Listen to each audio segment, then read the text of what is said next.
Dan, ¿lo viste? Dímelo. ¿Oíste el halftime show? ¿Lo viste y lo oíste? Sí, los blancos están enojados. Enojados, están un poquito traicionados, creo, porque en el juego más americano, en el juego más de ¿cómo lo puedo decir? Americano. Americano, Ya lo más dijiste. de ellos, lo más de ellos. Ajá. Voy a hacer eso, lo más de ellos. Y tenemos el representante de nosotros. No es cubano, pero puertorriqueño, pero aquí somos primos. El conejo malo. El conejo malo, el Bad Bunny. Babo. Qué locura. Sí, no, fue un escándalo. Yo estaba ahí en el party mío, en la casa de mi hermano. ¿Cómo va esto? La gente está enojada, Dan. Estamos haciendo el show entero en español. No, Y están, no. y están, No, y están. no, No, entero. no le gustan eso. Yo puedo hacer los primeros 30 minutos hablando del set de Bad Bunny. Un arroz con mango. Lady Gaga era... No, eso, no. ¿Qué? ¿Qué pinta Lady Gaga ahí? No pinta puede, nada. no puede hablar español. No. No puede bailar. ¿Qué fue esto? ¿Qué fue? Mírame. ¿Qué fue esto? De las manos ahí. No puede bailar salsa. No puede bailar merengue. No puede bailar bachata. No puede bailar en algo absoluto. ¿Por qué estuvo ahí ella? ¿Por qué estuvo ahí? Ay, no sé. Porque veo a Ricky Martin, que puede hablar español. Veo a Bad Bunny. Veo los cantantes, los bailadores. Ok. Y Lady Gaga se aparece ahí. Así que no sé. Pero fue el halftime show más mejor del siglo. Del siglo. Ok, del siglo. Más mejor del siglo. Mejor que Prince. Mejor Olvídate que de Prince. J-Lo y Shakira. Y él estaba ahí. Bad Bunny estaba ahí. Pero fue más mejor que... Porque J-Lo no puede cantar. No puede cantar. Es cierto. Shakira sí. Y se pueden mover las caderas. Ok. Todo el mundo estaba bien happy con eso. Pero. Bad Bunny hizo algo que fue tan latino que la gente no pueden imaginar qué pasó. Porque lo ven, ¿no? Y no se en el mente de ellos no lo pueden fijar. Bailando, perreo, todo. Tengo setlist aquí. Titi me preguntó, banger. Yo perreo sola. Palo, zafaera, party. Voy a llevarte para PR. EO, Mónaco. ¿Qué más? Ese estaba buenísimo. Hizo Nueva York también. Nueva York también. Baile inolvidable. Lo que pasó en Hawái, que fue, para mí, yo estaba mirando eso. Nunca yo creía que él fue a hacer la canción esa con Ricky Martin. Porque eso está un poquito más... Vamos a hablar de conspiracy theories, de que quiere hablar de Hawái. That's what I'm saying. Papi. El apagón, que estaba encendido. Café con ron. Y la cosa que no me gustó, la última cosa que voy a decir. ¿No te gustó algo? No. Sí, es que debí tirar más fotos. La canción del más notable. ¿Okay? ¿Cómo se dice start the show? Y lo cantó ya yendo para el locker room. Dilo en español. Dilo en español. ¿Cómo se dice start the show? No puede decir empieza el show. Coño, estamos mal.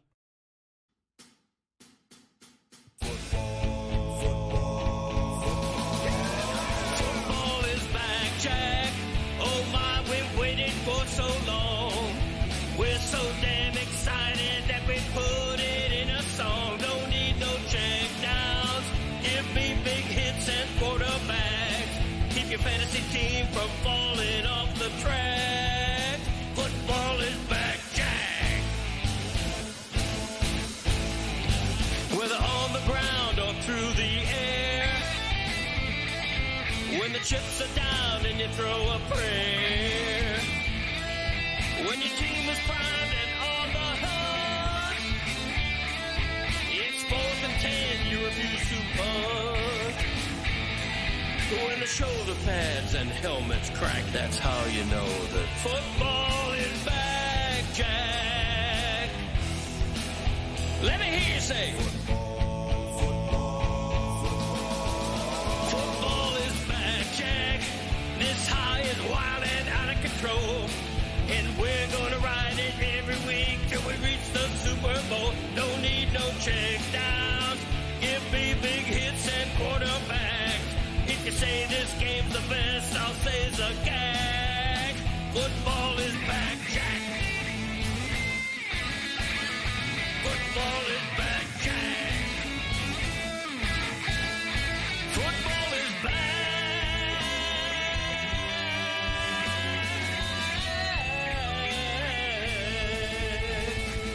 Football is back, Jack. I still think the Rams are better. It's hard to make that argument today, though. The Seahawks won 10 straight to end the season, 7 by 10 or more points. They trailed for all of 95 seconds in the playoffs. They turned Drake May. They put the punctuation on Drake May. Congratulations. Worst postseason run by a quarterback ever. No dispute.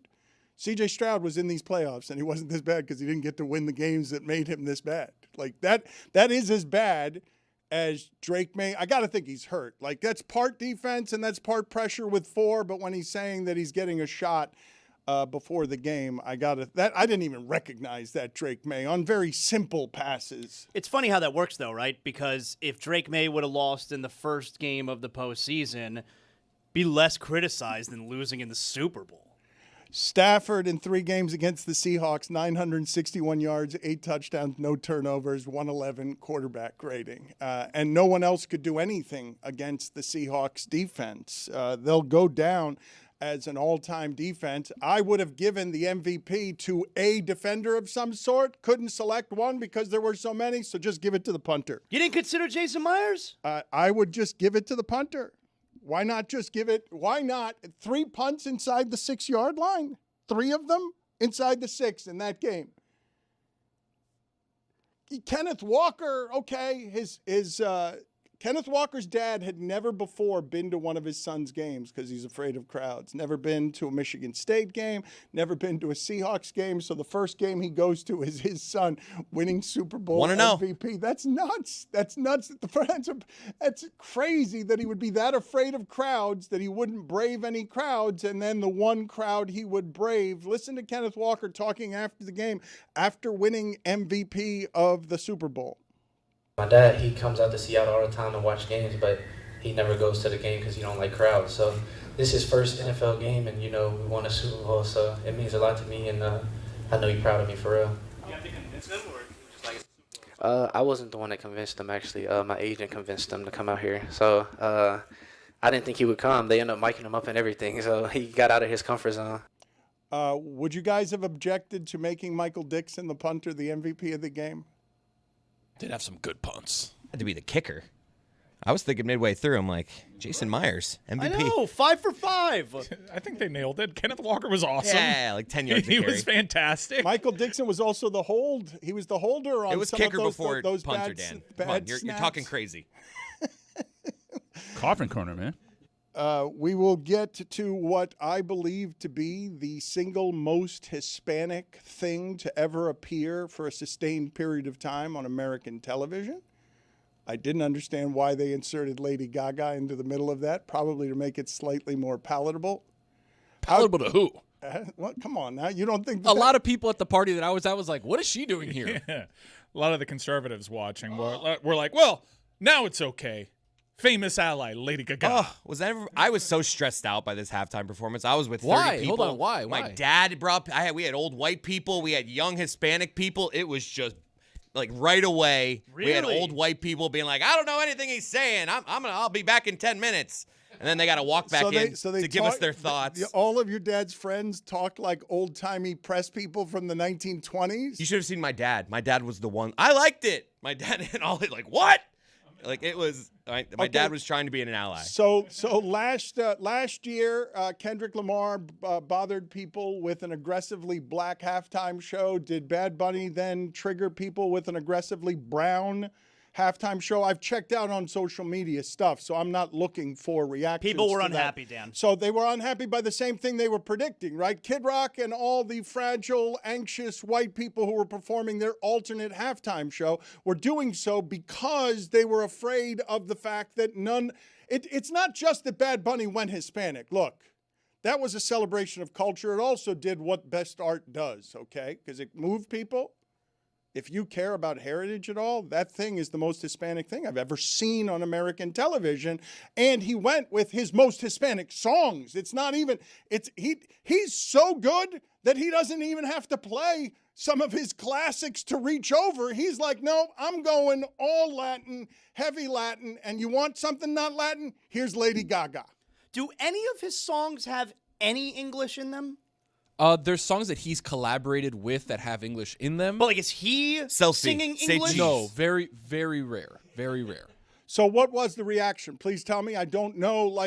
So the reaction was exactly what the predicted reaction What was? demo are you talking about? There here? is a song Different where, reactions. There is a song where Booker T says, "Can you dig it, sucker?" It's called Booker T, by the way. That's right. Is it popular? Was it popular? Yes, was it of course. Was it polarizing? Yes, of course. It was And all those popular? things. 100%. Yes, It was yes. everything to everybody. I know for at least Miami, this was the greatest Super Bowl halftime show of all time. I mean, I saw dudes putting out videos on social media. They're crying, just how much pride they felt. You know, like yeah, the people who loved it really loved it, and the people who you knew were not going to like it, you know, made up reasons why they didn't like it. But it's all so transparent. All right. This required almost 10,000 theatrical pyrotechnics. It had 400 costumed extras. The walking trees, the dancing trees, Good touch. were paid $19 an hour for 70 hours of work. So the trees all made $1,300 for the rehearsals and everything on game day, according to Darren Ravel.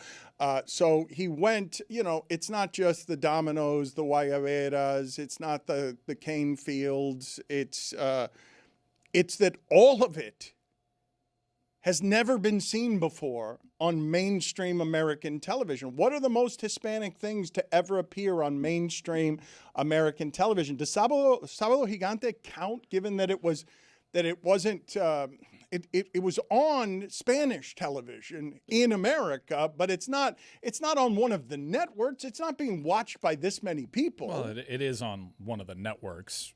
It's just a Spanish language No, network. I'm saying one of the big networks. You say one of the legacy ones. One of the legacy mainstream networks. You mean like the English-speaking ones? The Big Four. Yeah, because Univision and Telemundo are also network television. Yes, I'm saying the English-speaking ones because that event yesterday was an English-speaking event.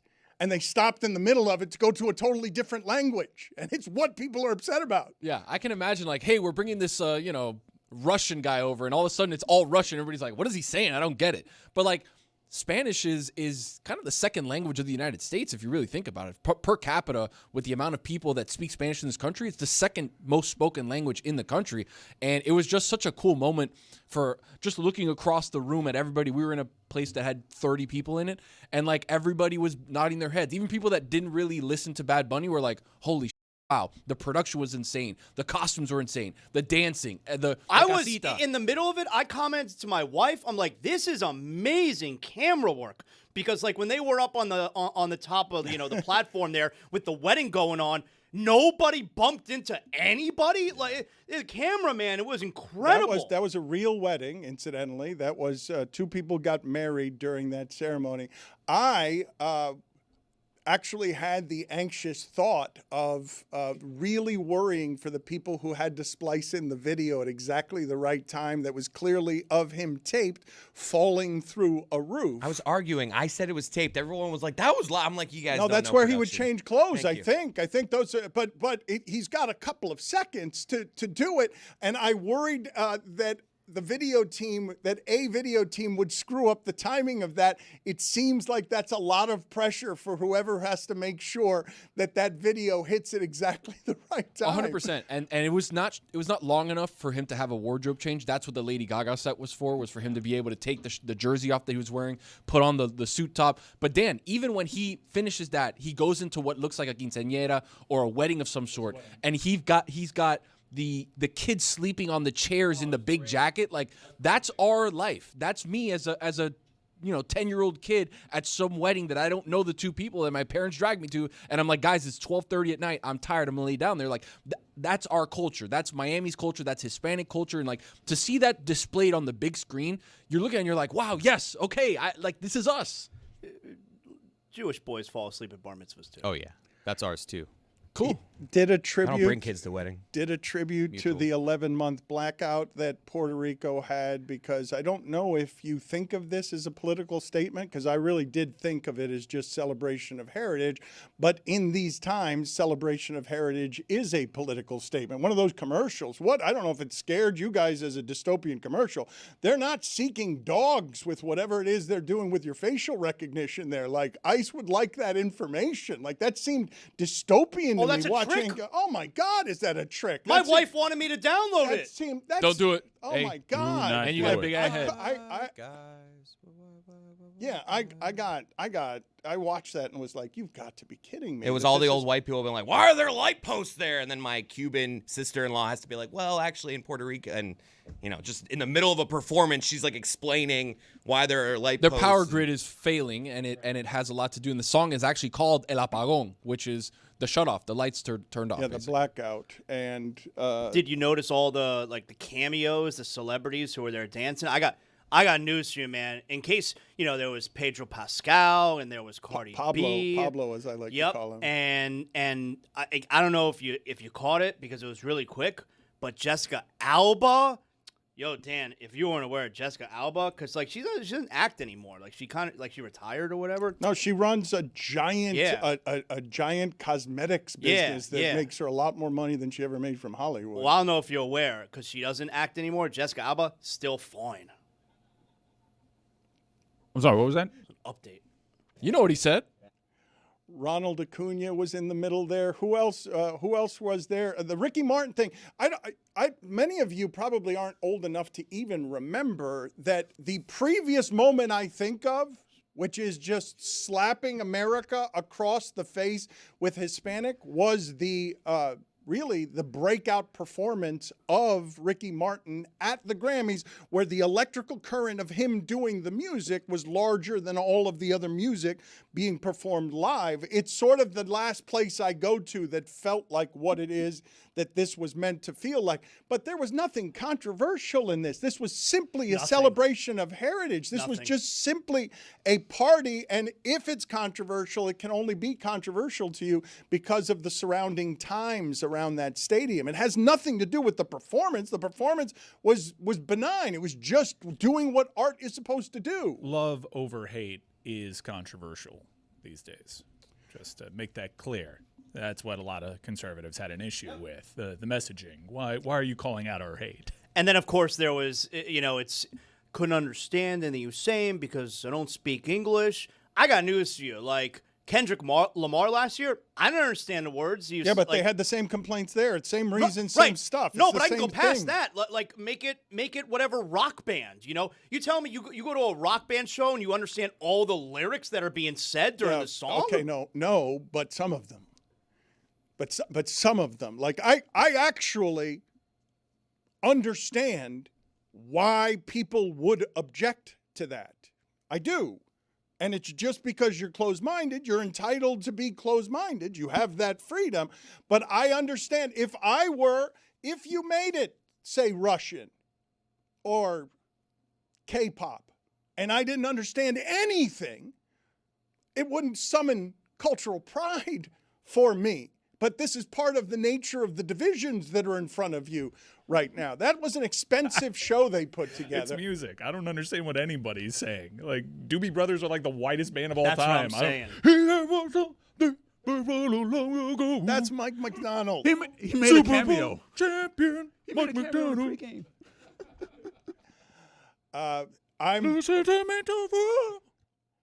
in a hypothetical, if I'm just saying to you hypothetically, while I can say, sure, I don't understand a lot of the lyrics, there's not 100% guarantee before you start that I'm not going to understand any of the lyrics. Like, that's never so if they're in English. And if it's American, if I shouldn't even say American music, because Puerto Rico is obviously America Jack.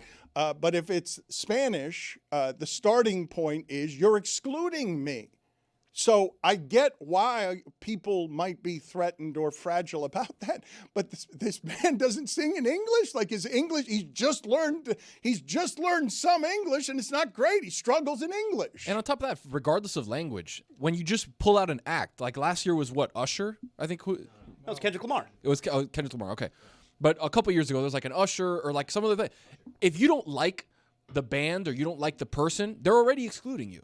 Right? Because if you're looking at it and be like, oh, I don't really like, if they would have taken Metallica, like I'm not a Metallica fan. I'm not a rock fan. It should have been Metallica. San Francisco, how was it not Metallica? Okay, sure. Whatever. Nothing against Bad Bunny, but how was it not Metallica? Okay, so if it was Metallica, I would have checked out and been like, okay, they're excluding me. But I'm okay with that because I know what, I don't like that music. Okay, it's not a big deal. I'm not going to go turn a Hispanic halftime show around.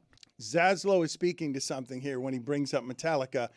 That Goodwill Duncan commercial hit because it was for old people, correct? I liked it. I know, but it's the same reason you want Metallica. There is a certain nostalgia. Was that considered the best of the commercials? Benson Boone, Ben Stiller for me.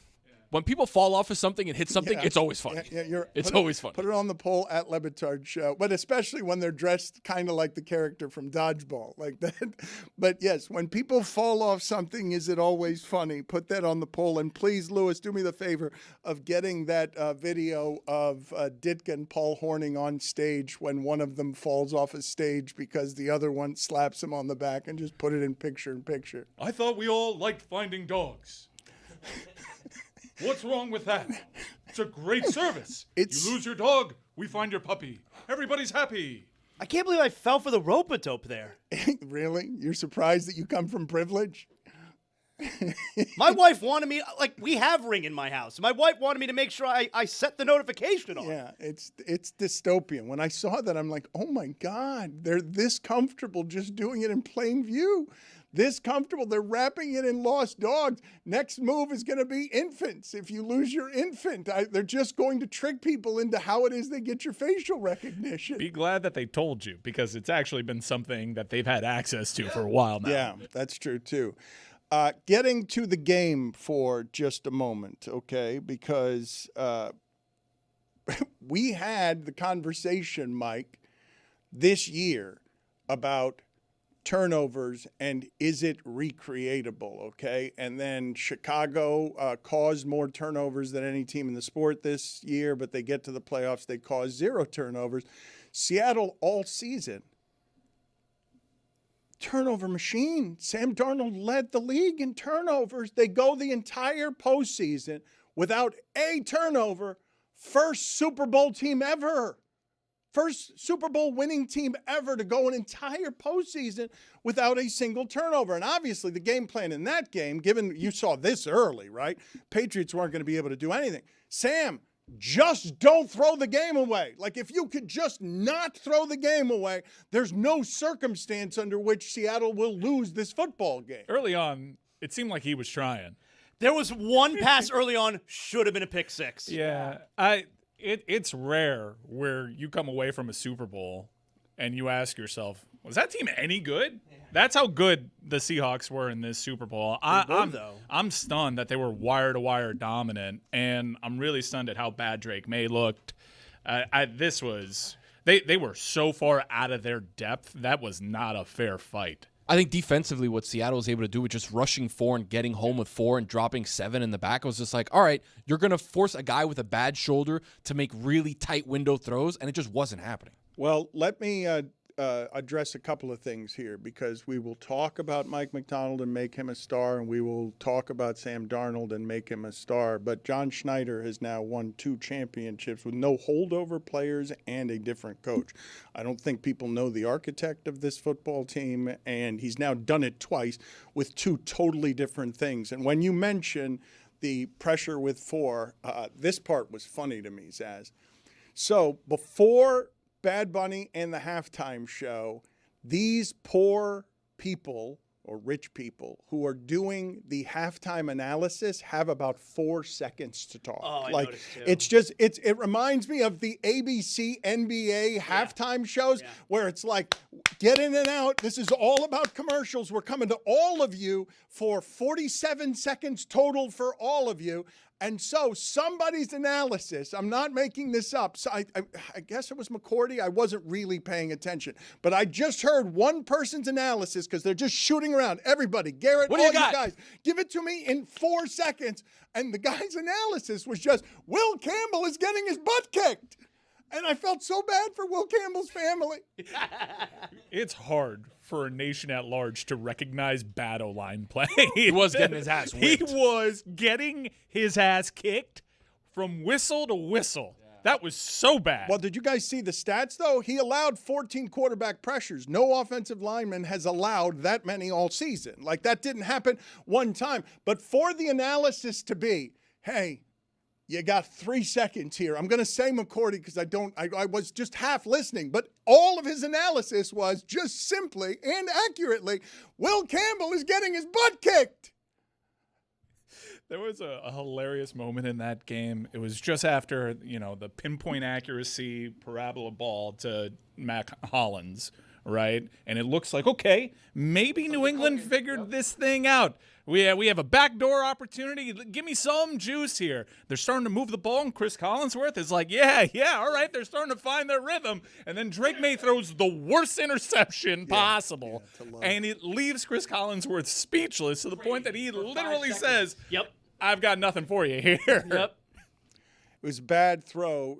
Getting back to the line play, though, that we don't talk about enough when these things happen, right? I don't think people understand how bad you have to be for everyone to notice that you're that bad. For example, Kenneth Walker had those good runs. Go ahead and tell me who had the good blocks on him.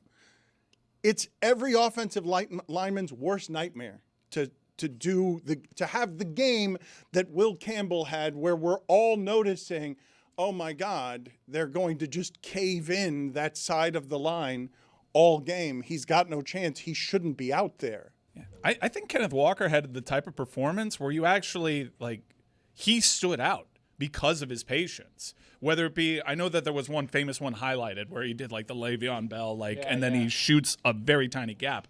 But all those screens, that was all patience. He was waiting for his blocks to set up. Sometimes there wasn't much of a lane. That's why I think he was a worthy MVP. I thought he was dynamite. Can you guys look up for me? I think Justin Tuck one time against the Eagles had 6 or 7 sacks in a game. And it's the last time I felt that way for an offensive lineman. I don't even remember who the offensive lineman was, but he was just totally ill-equipped, and I think Tuck had 6 or 7 sacks in a single game because they were never able to adjust to it, never able to fix it. To go an entire game or entire season that no offensive lineman has allowed that many quarterback pressures, and the worst part of it was that Drake May was unrecognizable because he got scared. That's what happened, and he should have been scared. He had no time. There were no answers. They couldn't leave enough people in. You can't go find Hunter Henry every time the way you did all season because Will Campbell was a turnstile. You cannot have 4 guys getting that much pressure when you've got 5 and 6 guys blocking them. That allows you only to send 4 receivers out into 7 people covering them. He was spooked from the jump, right? Will Campbell, there was one play, and I think it was after halftime, where he gets a false start call on him. So he's got the start. Okay, he beats the defender out of his stance, and then he gets pushed so far that it knocks over Drake May on a false start, and it's dude, how do you cover 10 feet of ground just getting pushed like that? They were talking about it on the broadcast that his issue is he gets pushed so badly that he knocks into the quarterback, and that's what happened in one of the sacks. I'm trying to think of who it was. Yeah, it was right up the middle. Right up the middle, big white guy, 92, literally just has Will Campbell in one hand, grabs Drake May with the other hand, and takes them both down. I was like, what is happening here? Yeah, that a lot of people are commenting today that McDaniels needs to get Will Campbell some help in that situation. You have to do something so that it doesn't, so that you have the number 1 defense in the league feeding like the Sharks feel blood in the water, feeding because they know you've got They've got your quarterback scared. Why else is Austin Hooper on the roster? Throw a chip block, buddy. It is rare for you to see somebody who was one vote away from winning the MVP look scared, and for you to understand, oh, of course he's scared. How could he not be scared? Nothing is working, and they look incompetent in the first half, and he knows good and well, just like Seattle does, just like everyone watching on television, just like Lady Gaga and Bad Bunny know, oh, Will Campbell can't block anybody here. They've got an offensive lineman there who might as well not be out there. And the other thing, too, is you want to hit the quarterback early, right? And that's what we saw with Miami and Indiana, where they were roughing up Mendoza early to try to get him happy feet in the pocket early to have off-balance throws. And you saw that from Drake May. There was a pass that he threw to Hunter Henry that almost killed him, where he was way back on it. Pop Douglas had a back shoulder throw that he was late on. So he wasn't setting his feet. He had happy feet in the pocket trying to make something happen, knowing that with 4 guys he's getting pressure, and it's like, what do I do here? I haven't had this feeling watching a Super Bowl in a long time, which is like, what the hell are they doing here? The last time I felt that way was like in the mid-'90s with the Chargers against the Niners. I'm like, how did you make it here? Somebody stepped out of bounds. I wasn't like, what are you doing here? Hold on, Mike. I'll give you the Patriots and Rams Super Bowl that was 13-3, where the Rams and Jared Goff had absolutely nothing. I want to say off the top of my head, that was the same year that the Rams got the PI. Yeah. That was egregious. Well, they changed the rules. I at least knew what they were doing there. It was a bad call. No, and Todd Gurley got hurt, and they really needed him for everything that Goff was doing. And Gurley's career terrible that Super Bowl. ended that career. Yeah, but Gurley's career ended with whatever the injuries were that prevented him from playing in that game. He was the actual MVP for that team. To Mike's point, though, how did the Patriots get here? Okay. 14-3, 3 losses by 1 score. 1 to the Steelers, 1 to the Bills, 1 to the Raiders. They lose to the Raiders. Well, because they didn't play anybody. I watched that game yesterday. I can understand them dropping a dumb one to the Raiders. They didn't play anybody, and they lost their healthy offensive lineman a month ago, and I thought the wheels were going to fall off then. They just fell off when they had to face the 3 best defenses back-to-back, and they won 2 of the games. They won 2 of the games because C.J. Stroud was terrible and because Jarrett Stidham's not a starting quarterback. Stickham. He's not a starting quarterback, and that's the reason they lost those games. I would have preferred, obviously, to see Denver in that game, or they could have just run it back Rams and Seahawks. This made me laugh, right? They interview Vrabel at halftime, and he says, all we got to do is block, execute, attack, be aggressive, go find a way. None of that's helpful. Like none of it is helpful. Like, hey, coach, what do we have to do? Block, execute, attack, be aggressive, and go find a way. Wait, what are you confused by? I got exactly what the mandate was. What is it? Block, execute, aggressive, go find a way. Attack, go find a way. Yeah, I got it. Yeah. All right, let's go. All right. Yeah, but coach, our quarterback's scared because we can't block their 4 guys. That's why he said block. Attack is useless there. Everything else very helpful. Aggressive is very helpful. You got to be aggressive. I need to know that. Aggressive. So block, execute, aggressive, attack, go find a way. Attack is the only redundancy there. I fell for so much BS before the game because the AFC had home designation, and Mike Vrabel wanted to do this road warrior mentality thing, so they wore all white, their road uniforms, despite them being the home team. It's largely why Fanatics was not ready for any of the Super Bowl merch. But they also opted, one thing that I caught during the pregame was they also opted for the road locker room. So any shot that they had of the Patriots, like they were in the tinier road locker room that looked crappy, they willingly did that. And I'm like, man, this team may just roll. They're all crazy like their head coach. And it turned out that they were crazy to think that they had a shot. They got rolled in this one. And they turned to their coach.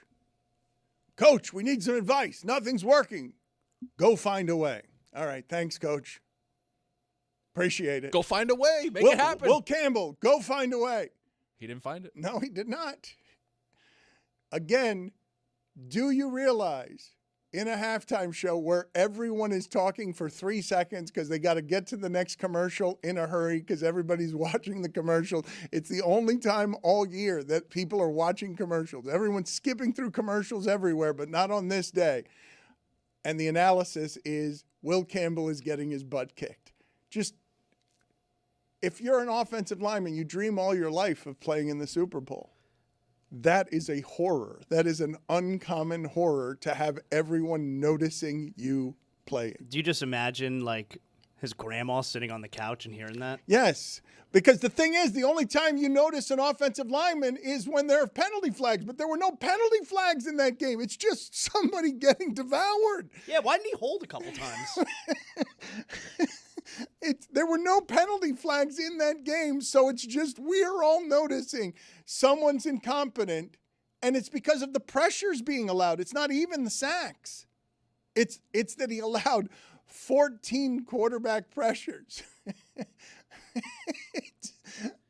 That's so many. I mean, it's more than any lineman has allowed this season. They played the entire season. There are a lot of bad linemen out there. There were plenty of games with plenty of sacks.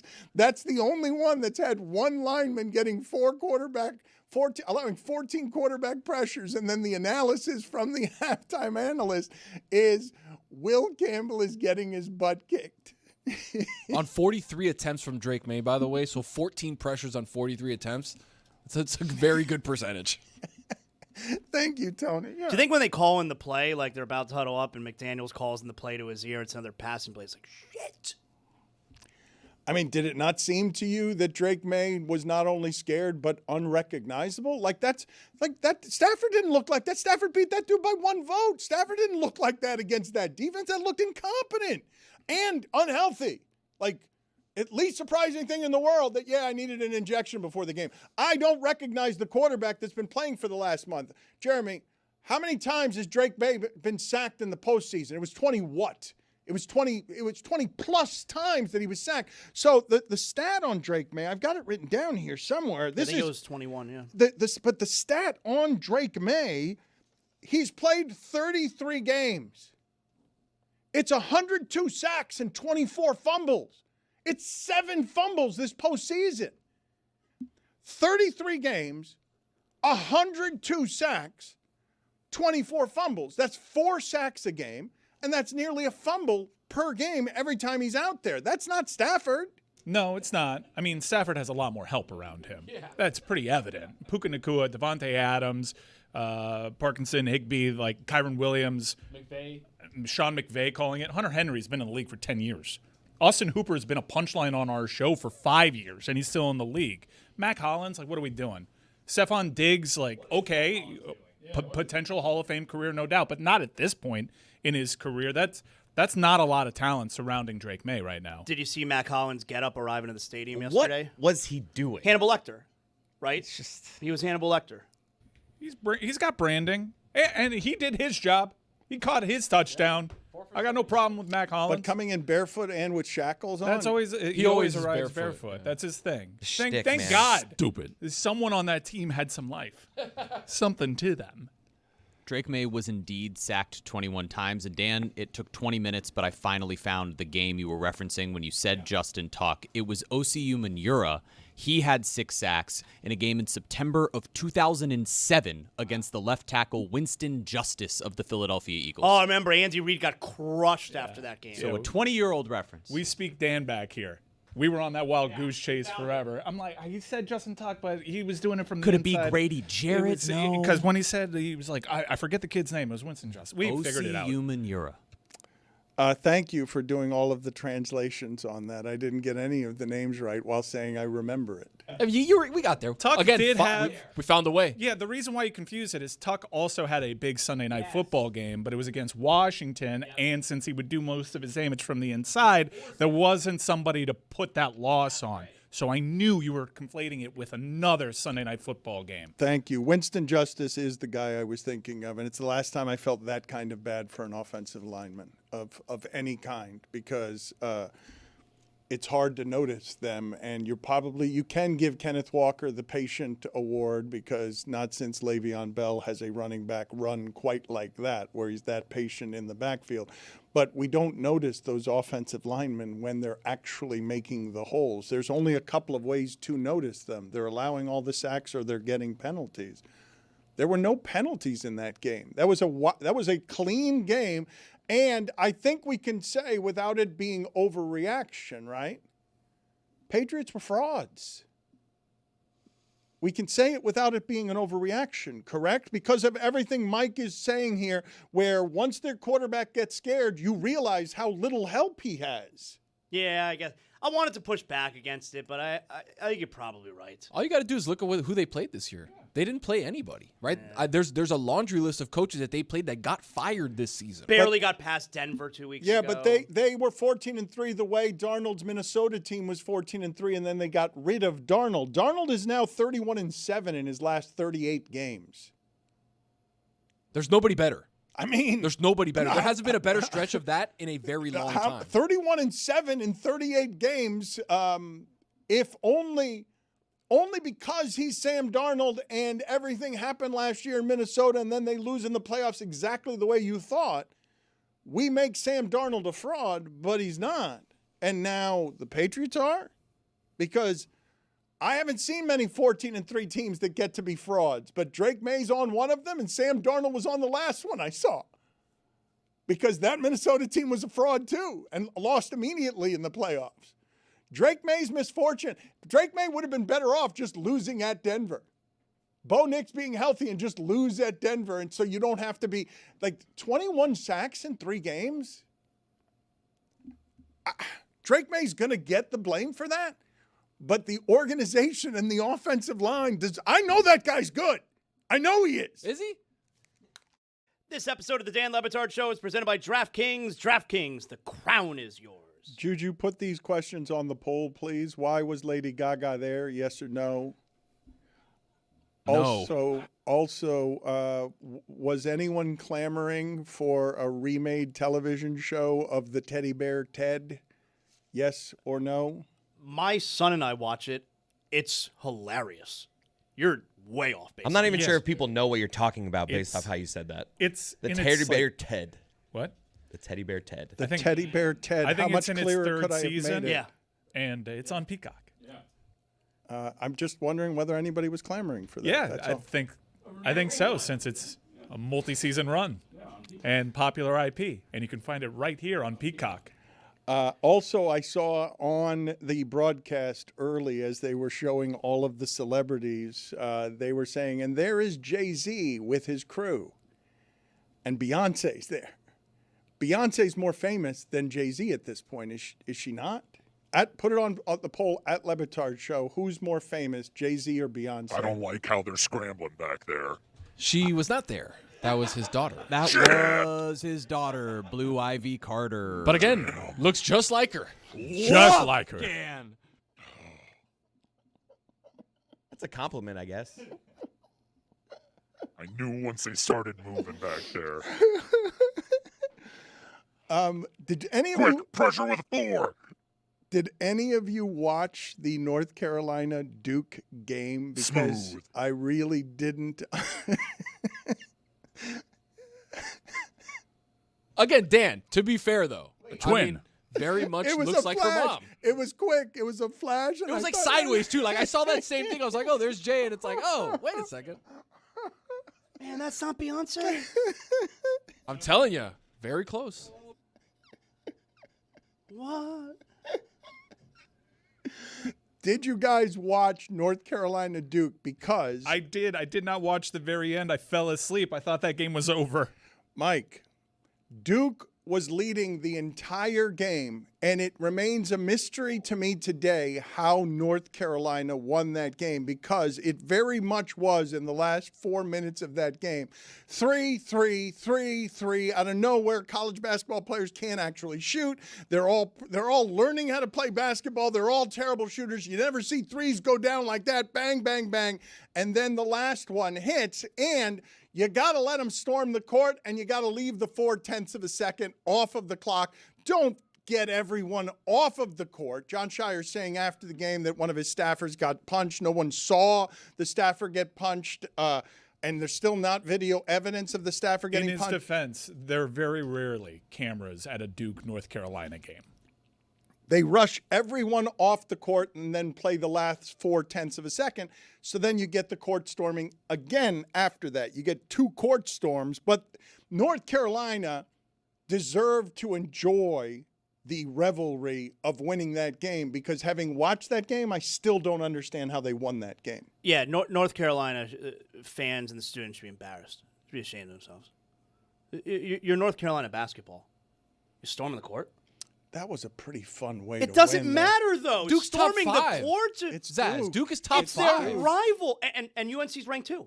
Okay, UNC's but, also ranked. but it's a top 5 win. Ranked versus ranked, you don't storm. That's UNC, what they care the most UNC basketball, UNC should storm the court against nobody. They hate Duke the most. They would only storm the court against Duke. That's the one. But you stormed the court because you just did something improbable. So UNC basketball is telling me that beating Duke is now improbable? Not a problem, but a top 5 Duke team that's a very good team. Dude, you can be excited, Have but you some don't storm. self-respect. You can it can be a ruckus atmosphere. Yep. You go crazy, but like you don't storm Have because some you've self-respect. been here before. Zaz, I get your larger point, and in a vacuum, I don't even really disagree with you, but you're saying when it's improbable, you can storm the court. Well, if you watch this game, No. it was improbable. It was. That was a wire-to-wire ass-kicking that they were on the receiving end of. I still am confused because I fell asleep, and I fell asleep because I'm like, this game did not deliver. Storming the court doesn't mean anything anymore. It doesn't. It has no meaning anymore. Chris Cody, what did you put in front of the atmosphere? What is the word? Oh no, ruckus. So you made it a ruckus. A ruckus atmosphere. No. The raucous atmosphere. Raucous. Yeah, but so it was both though, because it was also a ruckus. It turned into a ruckus because okay. Nailed it. Yeah, but you didn't nail it. But Two birds, one stone. You Wait, what? Oh. Said something, meant something else, but it fits. So on this day, though, Bill Belichick shows up. We were talking about this last week, right? We were talking about the Panthers fighting with the Lightning, and we were talking about rivalries, but also players actually hating each other. And when you see a North Carolina game against Duke, their luminaries show up. Like their people all show up, former players, and it's a really fun, different thing, and these schools hate each other, and that hatred gets passed down generationally from parents. So Bill Belichick goes to the game with Jordan Hudson, and she's wearing, what is the shirt she is wearing there? Can you describe it to the audio audience there? It is an Orchids of Asia Day Spa t-shirt, obviously custom made. This is the massage parlor that was tied to Robert Kraft's prostitution bust in 2019. How do you know the parlor doesn't sell them? Good point by him. Do you have rocks in your mouth? When he delivers a good point, he does it with a little rubble. When he's got you, when he's got you cornered. I've been around him so long that I can kind of speak, but if I just met you, I wouldn't know what the hell you just said. How do you not know that they don't sell them? Because you're saying it's custom made, and he's as a journalist, he's questioning your verification. Cool. Then she went down to the day spa that was connected to Robert Kraft's 2019 Well, she could have prostitution just ordered. She probably bust. could have just ordered it on Amazon. It doesn't have to be. She doesn't have to go down to Boca. All right, let's not get bogged down here. There was intention. Yeah. All right, this is evil. This is sinister. This is calling attention to this. This is trolling. This is speaking to all the conspiracy theories out there that Robert Kraft is behind Bill Belichick not getting into the Hall of Fame. This is, you want to talk about, this is a purposeful distraction for Bill Belichick. What, Bill Belichick's going to play dumb there? They did this with intention. They don't get to play the whole, leave us alone, we're not asking for any of this card. That is, we are looking for this attention. We have a message to share. Do you think this is him being like hey, you should do this? Or is this her, hey, I have this idea. Remember, he did this, and Bill's just like, oh, This cares? They're both having a laugh over But it. I am just curious the dynamic there of who's the actual mastermind behind this. This is a crazy move. This is staggering in its pettiness. It is. It really. When I saw this, I was like, whether Bill knows or not, I cannot believe the size of this pettiness. Even if, look, man, I have rarely seen my wife how she gets when she gets that way in defense of me. She doesn't do it in defense of herself. It's when someone has wronged me. What it stirs in her is something that is nastier than I'm used to seeing from her. And I don't know whose idea this was. I can't imagine that it was Belichick's idea, but it is born of whatever it is that Belichick is telling her about Bob Kraft, that she would wear a t-shirt that represents Robert Kraft's greatest public shame. There is none worse than this, than him being caught as an old man in a Boca tanning strip mall center in the middle of a sex trafficking ring, allegedly. Like, he has no greater public shame to wear that t-shirt while standing next to Belichick at North Carolina Duke when the Patriots are in the Super Bowl is a breathtaking amount of petty, a flabbergasting amount of petty. It's right up there with that time Robert Kraft auditioned for that movie. Can we get that? Can we get that video? Because I think I got in trouble for playing that on ESPN one time before Robert Kraft, actually before Bill Belichick ended up with the young girlfriend. Robert Kraft, a recently widowed Robert Kraft, was doing auditioning for a part, acting or helping a young woman in a part. And I forgot about yeah, that. I got in trouble for playing that on ESPN on Highly Questionable. Yeah, they got there. I don't know what phone calls got made where, but I found out after playing it because I was so delighted by it. Right, it's an 80-year-old owner sitting there acting opposite. Here we go. A Heather Graham. We got in trouble before. Doing it here. Do it again. A Heather Graham lookalike. Yes, in a bikini top. And yeah, see if you can find the sound, because the audition is truly terrible. Like, he's a cigar store wooden Indian for acting. Like, he's just he's absolutely not not a good actor. Go ahead and play it. How do you know the parlor doesn't sell them? How you know? I found that one first. How you know the parlor doesn't sell How do you know the parlor doesn't sell them? I'll be honest with you. At first, I wasn't sure what I said there.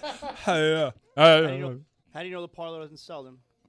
It's tough to make out what I said. How you know the parlor doesn't sell? It's when you're at your most confident and most relaxed, when you know you've got a killer line. You just do your jowls get a little little looser, and you really let it fly there, and you had a good one. There's an air of confidence to that. How do you know is 4 words? How do you know the? How you know? How do you know the?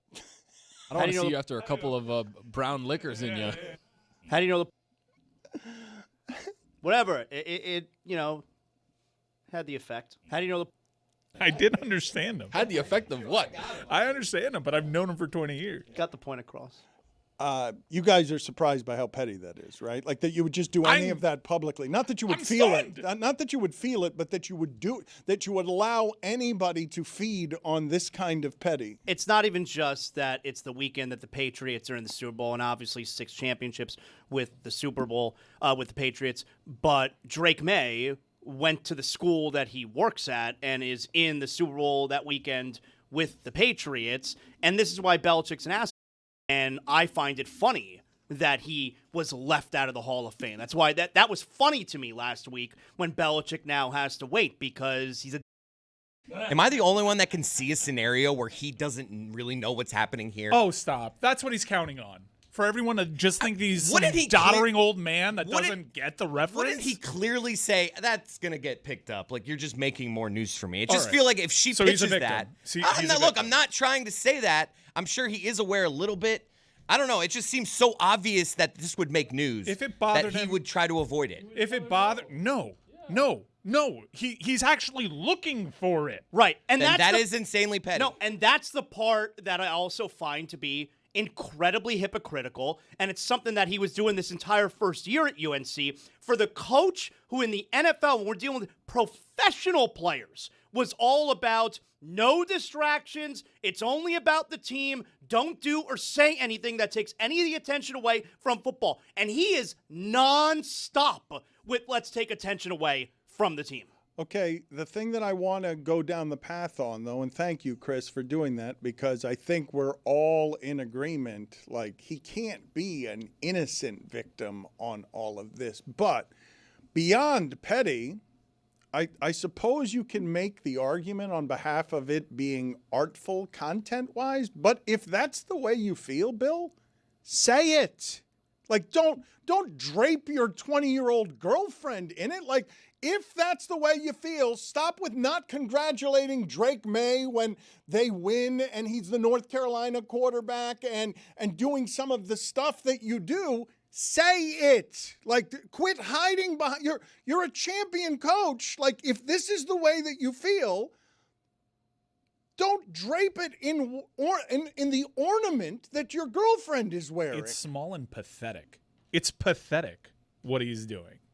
To have Jordan wear that shirt and send that message out the weekend that franchise is in the Super Bowl, when you know people are going to be looking at you and decontextualizing everything, every single one of your moves out in public with one another. I am flabbergasted at how ugly this has gotten publicly, because in my mind, he did just say it. In my mind, that is a statement with Kraft's statement a couple of days earlier saying Bill deserves and trying to high road it. For him to come back in low road like that is nuts. Mike, if he said it, if Bill Belichick said it, what about Robert Kraft being caught at that sex parlor? If he said it, it would be headlines and it would be nonstop. It wouldn't be whispered about, and it wouldn't have, I'm not sure, did he know? Like, is he a doddering old man? If he said it, it would be headlines for days, and there would be no misunderstanding about, he actually hates everything in that organization now. He's not said that. Yeah, I am not. Maybe you guys are putting more stock into the did he or did he not know. It's just so tasteless. It's so obvious. Right. Yes. It's so obviously tasteless that I have to imagine he can't be this aggressively petty. He's shown us who he is. No, I mean, that's wild if he is. The thing about it, though, is, again, hurt people hurt people. This is Bob Kraft's greatest public shame. That you're hitting in the softest spot. Like, this is he was widowed and he loved his wife, and their love was a public love that everyone in New England knows about. And an old man was caught at a Boca strip mall in the middle of a ring in which he made a lot of that stuff go away. Like, because of the amount of power that he has, a lot of that stuff was a momentary blip. And then he fought it, and then it went away.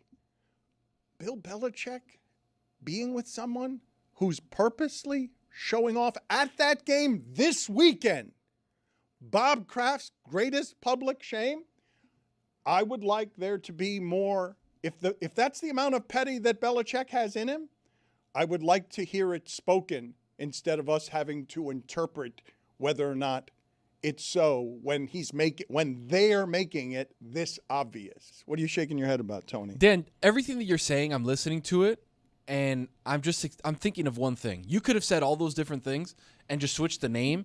It's exactly what Giannis did too, by the way. Just standing behind an absolute. Just say it, man. Just say it. You want to get traded, but you don't want to get traded. I want to find a new home, but now you come out after the trade deadline and say, "No, I attract stars." No, you don't. No, you don't. You have Miles Turner. Okay, you had Kyle Kuzma. You didn't attract. You know who you attracted? A guy that they cut from Brooklyn. Okay. Oh, but this Cam isn't Thomas, the reason. that's it. This you're talking about what happened with him and this alternate gambling market that is predicting futures. You're talking. He hasn't even gotten. I haven't even started that. That ruined his legacy, by the way. This is a open and shut. What are we doing here? Ruined his legacy. Open and shut. Oh yeah, Pablo. 5 minutes on the Kalshi Giannis thing. How is this allowed? How is it allowed? He waits until his name is in the news cycle for weeks on end to announce a Kalshi prediction market partnership. That's not something that after just the comes trade together. deadline. After the trade deadline. While he's manipulating the markets. Don't worry. Adam Silver will get on it. They're taking millions of dollars in bets as to which team he'll land on that platform. And then he comes out after being all coy and stuff and saying he's a partner. You with weren't this even place? talking about that, though? No, he wasn't. You're just talking about just his other social media behavior of I don't leave. I'm not attract effing leaving. stars. Yes, putting the Jordan Belfort, Wolf of Wall Street thing up, saying I'm not leaving. Buddy, 3 weeks ago you said you wanted to find a new home, and then you dog and pony show, okay, with Milwaukee. They called it a sideshow. It was a sideshow. Maybe we should revisit what Brian Windhorst was saying there, because the teams were left with the impression, oh, these guys aren't serious about moving him, and then they didn't move him. Teams were informed the evening before the deadline that they were not moving him, but it was absolutely something that prediction markets were getting handles on, and it was something that he perpetuated. So now he comes out as a partner for this platform, as a financial backer of Kalshi. Like, he stood to gain from all the action they took. Is this nuts? How is this allowed? Yeah, it's crazy, especially because, like, those partnerships don't happen overnight. And over the course of the time after it was brought up by Shams that, hey, Giannis wants out of Milwaukee and they're looking at trades and the Bucks are taking it seriously, $23 million were put into Kalshi over whether or not he would leave Milwaukee. $23 million. And he is a financial investor in this company, and that comes out the day after in this way that is so, like, cocky about it. Like, it was brazen in the way he went about it. It was shocking. And guess what? It's not regulated. Not regulated at all. Not regulated. You can put whatever you want in whatever amount of money and be like, all right, yeah, I'm here. I'm in Wisconsin. Here it is. Boom. He also announced a partnership, an ownership stake in Chelsea Women's Football Club. It seemed as though Giannis used the trade deadline and his name being in the news as a setup for a whole marketing rollout on partnerships that were trotted out not even 48 hours after the NBA trade deadline. That is with intention. That is an obvious conflict of interest, and I want to get into what it is that Tony was saying about ruined legacy, because I don't believe that this will stick to him in any meaningful way, no matter how mad Miami people are that they did not get him. But when we talk about some of the stuff going on with gambling markets in general and how much we don't know about the behavior of some of our athletes and where they're conflicted. I don't know if you guys have seen Emmanuel Clase, the Guardians closer, was as good a closer as there was in the sport. Now the numbers are he manipulated 48 games. Like, there were 48 games where he was throwing. It's a lot more than people thought. He was really terrible last year. It didn't make any sense that he was terrible because he's a dominant closer. So he's never going to play baseball again. Okay, he's going to get banned for life. And that news comes out as Yasiel Puig, who came from Cuba and was an uncommon phenom in baseball, he now faces 20 years in federal prison because of his involvement in gambling in Los Angeles that he was doing privately. He wasn't even doing it through any of these regulated or unregulated sources, and then lied to federal investigators. So now he's facing 20 years. You're talking about somebody who was a Dodger superstar, somebody who was a legitimate baseball phenom, now faces 20 years. When you say ruined legacy, guys, on this, I don't believe anyone's talking about this. I have heard no one, never mind ruined legacy on Giannis, I've heard no one talking or caring about the conflict that you guys are talking about, which is you can't do what he just did. Like, that's not something that should be allowed to happen quietly. That's not something that should be allowed to happen with people not noticing it. People shouldn't notice Bill Belichick's girlfriend's shirt more than they notice this particular conflict. And when we talk about foreign players, when I talk about Emmanuel Clase, Yasiel Puig, Giannis Antetokounmpo, when they come to this country, they have to live by our rules. But what are the rules here? This stuff's not governed. Like, what are the rules when the president of the United States, okay, is taking $500,000 from the, or 500, was it 500,000 or 500 million? I don't even know what it was. Some ridiculous fee that he was taking that he says he doesn't know about because his sons are involved in it, and it involves giving away AI information in exchange for that money because everything's compromised now.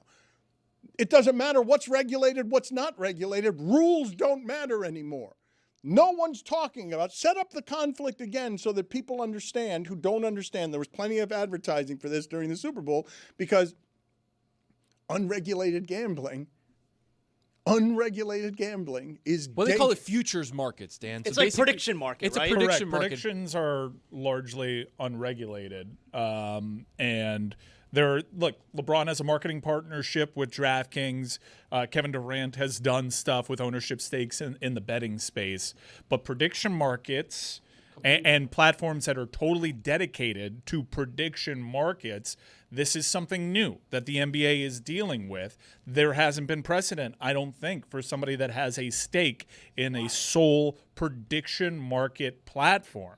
And to have it all roll out by the deadline is crazy. And it seems like, did this not go through some sort of compliance with the NBA? A partnership like this cannot be taking the NBA by surprise, which is why I'm stunned at the timing. Because if the NBA knew about this and it cleared their checks and balances, the optics of this, given everything that's going on with salary cap circumvention in that league, are terrible. It's terrible optics because you're looking at what happened with this trade and the Giannis pursuit, and you could very clearly see now that it's over that, Giannis kind of manipulated this a little bit. The narrative around his actual departure wasn't the truth. It's not going to stick to him, though. Ruined legacy. You guys are getting carried away with that. Like, you guys can shake, Jeremy, you can shake your head all you want. How do you have this sticking to him? I'm telling you, like, a lot of people felt differently about him over the last 48 hours after that than they did before. Yeah, Heat fans. No. NBA you should have people in the seen the space, way of course. NBA internet reacted to this. People calling for him to be in prison over what just happened in the manipulation of these markets. Like, and I'm talking about like reputable people. I'm not talking about like random Heat Name fan someone. 1, 2, 3. I'll determine how reputable. Oh, he put you on the spot Yeah. there. You Name made it somebody who difficult. said That's not- Giannis should be imprisoned. Okay, I'll go grab the name. I feel for Jeremy here because you just cornered him. I'm surprised you didn't say it with the marbles in your mouth. Oh. How about your name? To be fair, though, How do you know the Go ahead. You want to be Why, fair? why do we need to be fair? We're scorned by Giannis. No, Let's wear our bias on our sleeves. what I was going to say, outside of the Kalshi thing, we because I are want calling for jail. Trying to figure out who That the is the imprisonment. that is be the unfair. official position of the scorned Heat fan is we are calling for jail. At least wait 2 weeks before you spit in my face. with That's the Kalshi, thing. like if this happened like next week, all right, not as painful. And but the less next shady. day, And less shady. Can I tell you who should be in jail? I'm being serious here. who's that, Zaz? The head coach of the Utah Jazz, Will Hardy. You see what happened on Saturday night? I'm being serious now. No. This is a good segue. You I see did what not. happened? I did not see what the Utah Jazz He did should be on in prison. Saturday. I'm being serious. Really? So Saturday night, Hold on, before you get any further, just I love the Amin stat of 3 years ago, the Utah Jazz had the single worst defensive season of any team ever, topped only by what they did the next season, 2 seasons ago, topped only by what they're doing this season. That's why he should be in prison, okay? But continue. so I'm going to enter some more evidence then to the case. All right.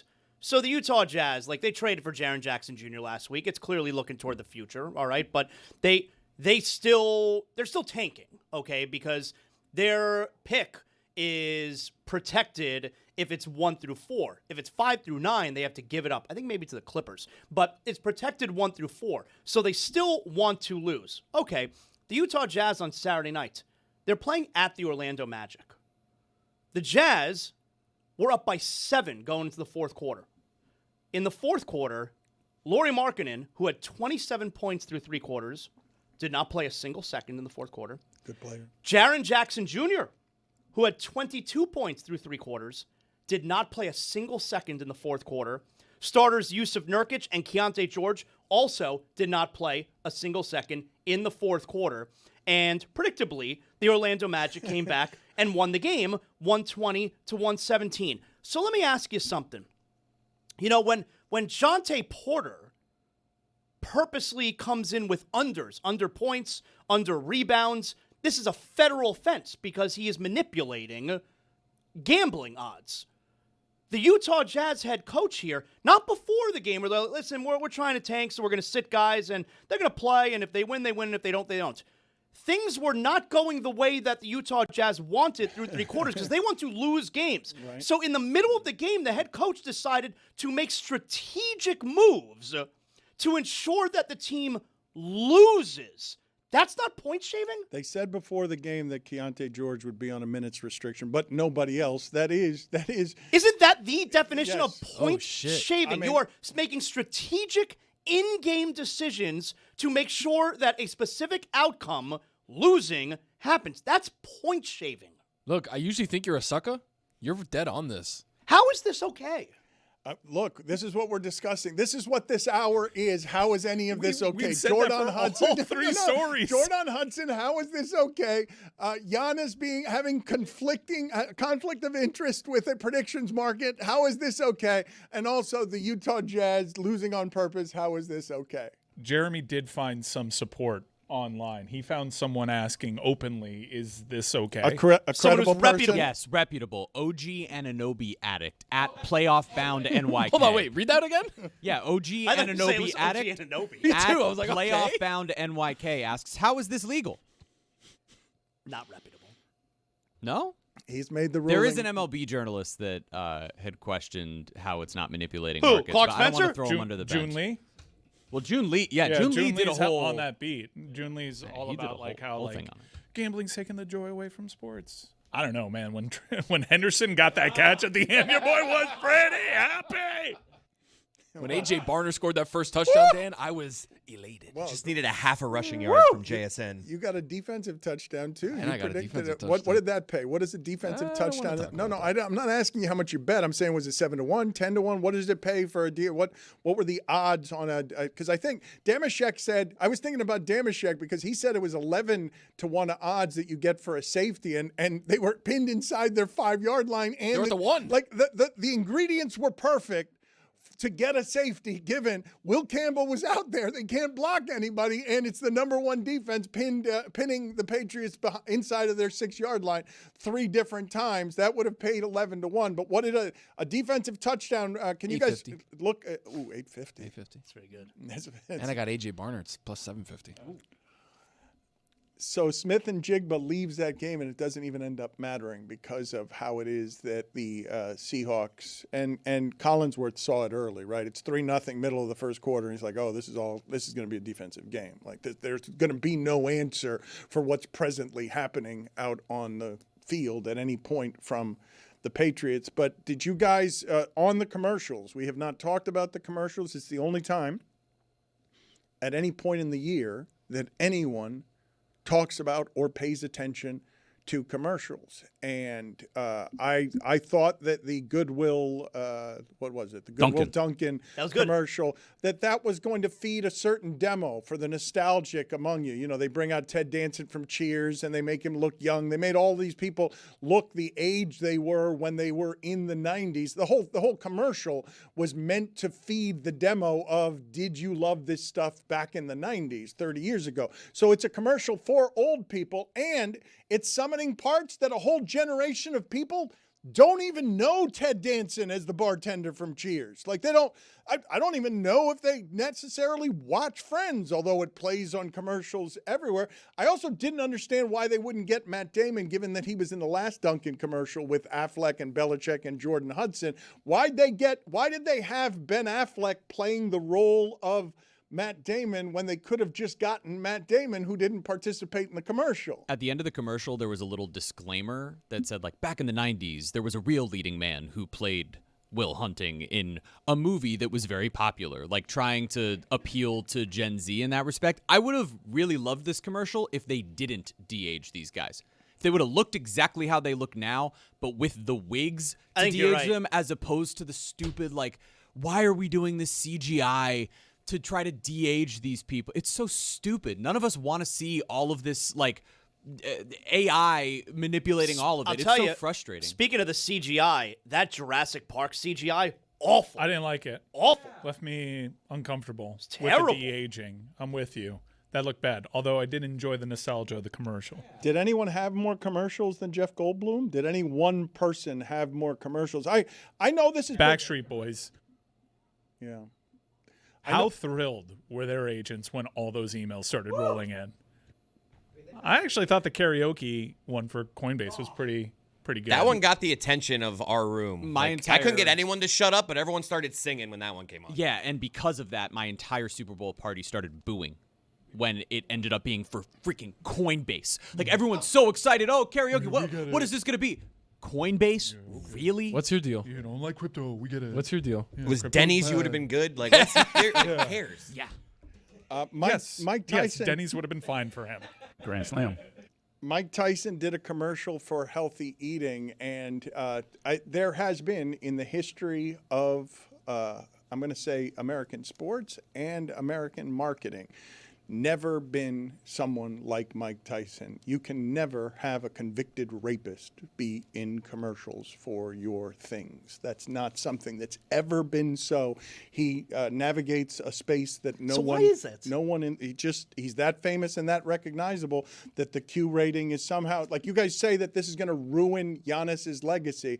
There are some legacies that are so large that they're almost not ruinable with little things, and not that being in prison for rape for 3 years is a little thing, but his life is so crazy throughout that somehow that is a spot on it that's not the lead spot and can somehow get erased over years, somehow in a way that doesn't totally make sense to me, because there's never been someone in the history of marketing who gets to occupy this particular space. He was in a terrible space, and you know what put him over? The Hangover. Like, that movie put him over back into the good graces of everybody in society. But convicted rapist doesn't ever get to be spokesman for commercial things during the Super Bowl, and no one, and there's not even a public objection. And of someone who's any generally kind. well liked. Well, it's because of what Tony is saying. It's because the Hangover, all of a sudden he went from menacing to being somebody in a comedy that we can laugh with, and was making fun of himself. But again, convicted rapist. And not just convicted rapist, but told me one time, yeah, I was more comfortable there than I was on the outside. Like, I didn't want to actually leave. My life was better in there than it is on the outside, because I got a bunch of people grabbing at a whole bunch of stuff that I want on the outside, and on the inside nobody messes with me, and I could just be alone, and my life is easier. What were the top 3 commercials, though, by consensus? Like, the Goodwill Dunkin' commercial was one of them, was it not? And I understand Tony making a face because it was for a demo, and it's not Tony's demo. Like, I knew a couple of guys, but then after that I was like, okay, that's whatever. There were two others that I really liked. I liked the NFL tight end prostate commercial. Yes. That was very good. funny. And the Budweiser. The Budweiser one was the best one of with the the entire Clydesdale night. and then the bald Eagle, Eagles. dude. Miller Lite With one was Freebird better. playing in the background, and they had the Eagle coming in with the was horse. awesome. I was like, oh, You didn't America, stand Jack. up and cheer when Hell yeah, dude. Everybody should be careful. What else, Roy? Do you have any nominees? Do the rest of you have any nominees for the commercials that people were talking about yesterday? Because No, Goodwill Dunkin' was the best one for me, I believe. Ben Stiller, Benson Boone. see, the Falling thing, off the stage is funny. Yeah, but the thing about that commercial, and I always have an objection to this because I do very little in the way of retention. I'll remember your commercial, but not necessarily what you were advertising, because the commercial is so far afield. Like Ben Stiller as dodgeball rock star who's getting, Instacart. Yeah, but you don't remember because it has doesn't nothing to do with Instacart. It doesn't have anything to do with anything. It's just a commercial you remember, but you don't remember the product as it relates to marketing. Finally, though, and I'm glad Bad Bunny has a quicker video team than the one that we have located the Bob Kraft audition that was his greatest public shame before the massage parlor. Hi, I'm Ricky Lander, and I'm auditioning for Mary Elena. Okay, yes, that is burned in my memory. You can stop now. You. Lyle! I think it's a great opportunity for a new face of the league to ascend in Drake May. When I say that we may be seeing the beginning of Patriots Dynasty 2.0, it's because of Drake May. I think he's that good. I'm not comparing to Brady. That's 5 years from now that you even dare do that. But I think Drake May is that good right now. I think Denver and Houston were the single worst matchups that Drake May could have seen. I think he should fear Seattle less than those two. Drake May having this stage against this defense, I actually think he's going to kill it because I think he's that kind of guy. I think he's like Josh Allen, and it doesn't matter how good your defense is. He's going to rise to the occasion. Are the Seahawks better than the Rams? I'm a proud day one stock owner of Drake May. You're not shook by the last 2 games he's had to play against great defenses? Bad where weather. Yeah. Bad weather. I just think New England is really being underrated going into this game, Well- and maybe that Seattle's being a little bit overrated. If I ask America right now, hey, do you think Seattle's defense was better than Houston's or Denver's? Because you saw what Houston's and Denver's did in weather to Drake May. I just think that Drake May might be about to show everybody in the country that that defense is not as good as you think it is, even though the metrics say that it is. It's the Heat. I believe that Sam Darnold will throw interceptions again. Yes, I do too. I'm on 4.5. I'll take it. And it's Vrabel as an underdog. This one's easy. Does feel easy to bet. Give me the points. And give it to me. if you even want to take the Seahawks, why don't you hedge against that and cook up a little Drake May's Superman parlay with like rushing yards or what have you. The Rams, that offense is better at offense than Seattle is at defense. Do you have an opinion, given how close the games were between the Rams and Seattle, when it is that you look at Seattle in the Super Bowl? Do you see an appreciable difference between who's better between those 2 teams? Between the Rams and Seattle? Yes. Well, of course, the Seattle's better because they won that game. That's Fred Warner. So Dan Orlovsky says of Sam Darnold, it's the greatest redemption story the NFL has ever seen. Darnold is the first player in NFL history to lose his first playoff game by double digits and then come back and win the Super Bowl the very next year. I don't think any of us, anybody had Geno Smith being replaced by Sam Darnold and it turning into this. 10. What if the Seahawks won? Is it 10 straight games? 7 of them by 10+ points, and their 3 losses by a total of 9 points. They lost 1 game by 4 points. That's their worst loss of the season. That team was dominant and took on all comers, being dominant. Jeremy, when we say that Drake May was sacked 6 times yesterday, but 21 this postseason, does that mean that that's the least that he was sacked in a postseason game? It must, mathematically, right? Because I don't think anybody had 10 sacks on him. Like, that the game we just saw is the least pressured that Drake May was when he played Denver and when he played Houston. If he took 21 sacks in 3 games, and there were only 6 of them yesterday. He played 4 games. Okay. Remember, he played the Chargers to stop. Okay, to my start bad. this one. My So he was bad. sacked 5 times against the Chargers. He was sacked 5 times against stop. Houston, 5 times against Denver, and then 6 times against Seattle. So Park the car. So it's the opposite of said what I stop. was saying. He was, he was Stop. Moron. It was very different from all the words that came out of your mouth. right. It's the opposite of what it is that I was saying. He was sacked more in this game than any of the others. We just love it when people misspeak. Yeah, that happens sometimes around here. Said ruckus. I've started feeling that pressure when I'm on game broadcasts. Good. I never had any nerves going to game broadcasts ever. I knew reading ads, I'm good. Reading my stories, speaking without having any script in front of me, I'm great. I'm good at this. And now, because of working here, I find myself hesitating every time I speak. If you think you're family. That's why. Put it on the poll, please. Who should have been Super Bowl MVP? Go ahead and do Kenneth Walker, do Sam Darnold, put the kicker in there, put the punter in there, and also put Seattle's general manager in there, John Schneider, because I want to put all 5 of those up there because the biases in this sport are such that they give it to Kenneth Walker, and I understand, but he's not the reason they won that game. Like, he's just not. They won that game because of what the defense did to the number 2 offense in the league.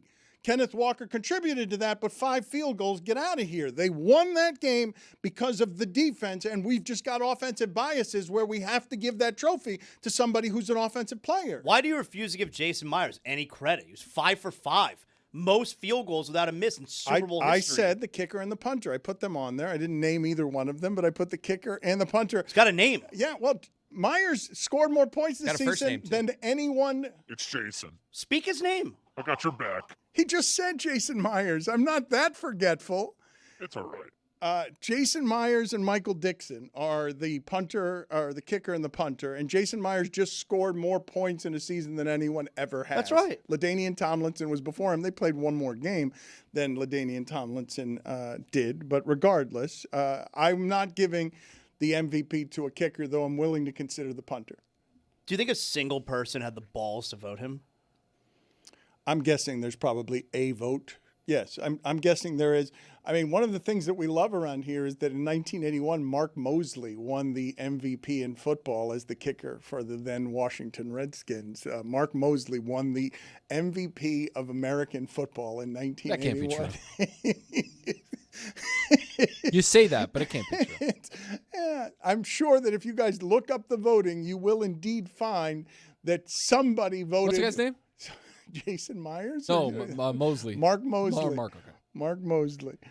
What are you doing, Jeremy, with your love of parody songs and the number of parody songs that were played yesterday in various commercials? How many? Did you get a count of how many parody songs were played? I did. There were 4 different parody songs for this year's Super Bowl commercials. And I'm just saying, I think my fee has to go up here because this is what I do nearly every week on this show. There were 4 different parody songs for Super Bowl commercials. You had the Hellman's one with Andy Samberg where he was Meal Diamond. Terrible. If you don't like that, you don't like whimsy. Be whimsical. The State Farm Living on a Prayer to start.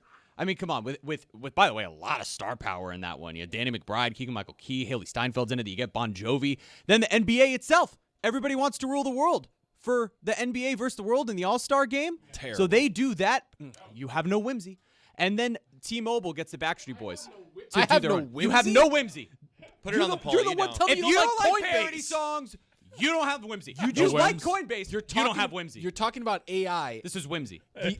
When Banyama, like that was terrible. If you like Coinbase, you have no whimsy. I don't have whimsy. No whimsy. I am proudly zero whimsy. That's ridiculous. Put it you on don't the want to be a poll silly goose? At Le Batard Show, do you have any whimsy if you hated the Neil Diamond commercial? Jeremy, make me a parody song before the end of the show, please. Okay, I can do that. You want to pick a? We want to pick Miller Lite as the sponsor. I can make any of our I sponsors. think we need to make I want you to go away. Parody song. I want Miller? you to You go want me away. to go away? I want you have no whimsy. I want you and your whimsy Dan's got whimsy. to go away and be alone together and see what it births creatively here before the end of the show, por favor. Getting back to the placement of Sam Darnold, as Dan Orlovsky calls him, the greatest redemption story in the history of the NFL. It is a little difficult to reconcile that he now has more titles than the combination of Josh Allen, Lamar Jackson, and Dan Marino. It's a bit disorienting that he's now got as many titles as Aaron Rodgers. Josh Allen, I know, and Sam Darnold, because I've seen them do golf content before. Like, they're legit friends, and this just has to bother Josh Allen. Like, oh, come on! I'm Josh Allen. He gets one. The part, though, that doesn't make a lot of sense to me, led the league in turnovers. No turnovers the entire postseason. He didn't learn something in the last 3 games. Like, that's not what happened. Yet you guys are gonna take the last 3 games as proof that he now learned something. He led the league in turnovers with 20. Now he learned something in the last 3 games. That's how you have it?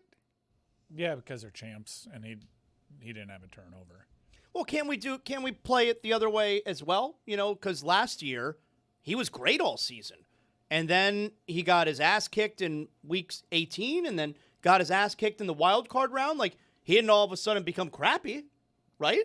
Well, but he's always been someone who turns the ball over. He's always been someone who goes gunslinger. And over the last 3 games, he was doing none of that. I think it's a great testament to Clint Kubiak and his offense and what they were able to establish. Like, make safe throws, right? We're going to spread the field. We're going to put you in really good positions to win. Again, though, you got to Tony, make that happen. Again, he had that coach all season and led the league in turnovers. Yeah, but they were also 14-3 and the best team in football. Oh, but they're the best team in football, at least in part because they could overcome all of those turnovers and be better than everybody. It's in spite of all those turnovers. We were all doing the same thing late in that third, 12-0. We need Sam Darnold to get us back. Like, we need That's the only way it's going to happen at this point. The Patriots are not going to start moving, even though they did start moving the ball. But you needed Sam Darnold to do it, and he didn't do it. Collinsworth at the end, gave voice to something that I thought was interesting, because Collinsworth is saying toward the end of the game, he's like, I cannot believe that on third down there, they didn't just hand the ball off when they threw that one with 6 wide, minutes left, and they threw an out route, because the only thing that gets you beat here is a pick six. But it speaks to how much confidence they actually had in Sam Darnold not doing an idiotic thing. Like, it actually speaks to the guy in the booth who's got less invested than this than anyone, trust the quarterback less than the people in that huddle and less than the people who have made that monster investment who are saying, no, we're fine. He'll throw it away if it's not there. And the complete opposite on the other side of the ball, where there was a 4th and 1 almost at midfield, and you're thinking, all right, if the Pats got to do anything, they got to get this converted right now on 4th and 1 around there like 45. And they chose to punt. Didn't you predict that? Of Isn't course that That was one of your mid-third quarter. That was a big debate in our party. You go for it. I was team go for it. Everyone was like, I was alone. Everyone's like, you can't panic. What the old there was guys still say. 7 minutes left in the third there. It's a 2-score game. And Vrabel did the thing of, I'm confident. We're punting. Let's go. But I'm with you. I wanted him to go for it. But most people were team punt there. That was the most obvious thing. I knew it from the moment when I said it the other day. It was like, there's going to be a 4th down that's going to be pivotal, that he's going to look at his team and say, you know what? Punt the ball. Like, I don't need The analytics say that's it's an easy call. You have to go for it there. Of course. The analytics say you have to go for that there. You have to do something to flip that game on its head. When I tell you the following, when I say the Seahawks won 10 straight games, 7 of them by 10 plus in a sport where all the games are close.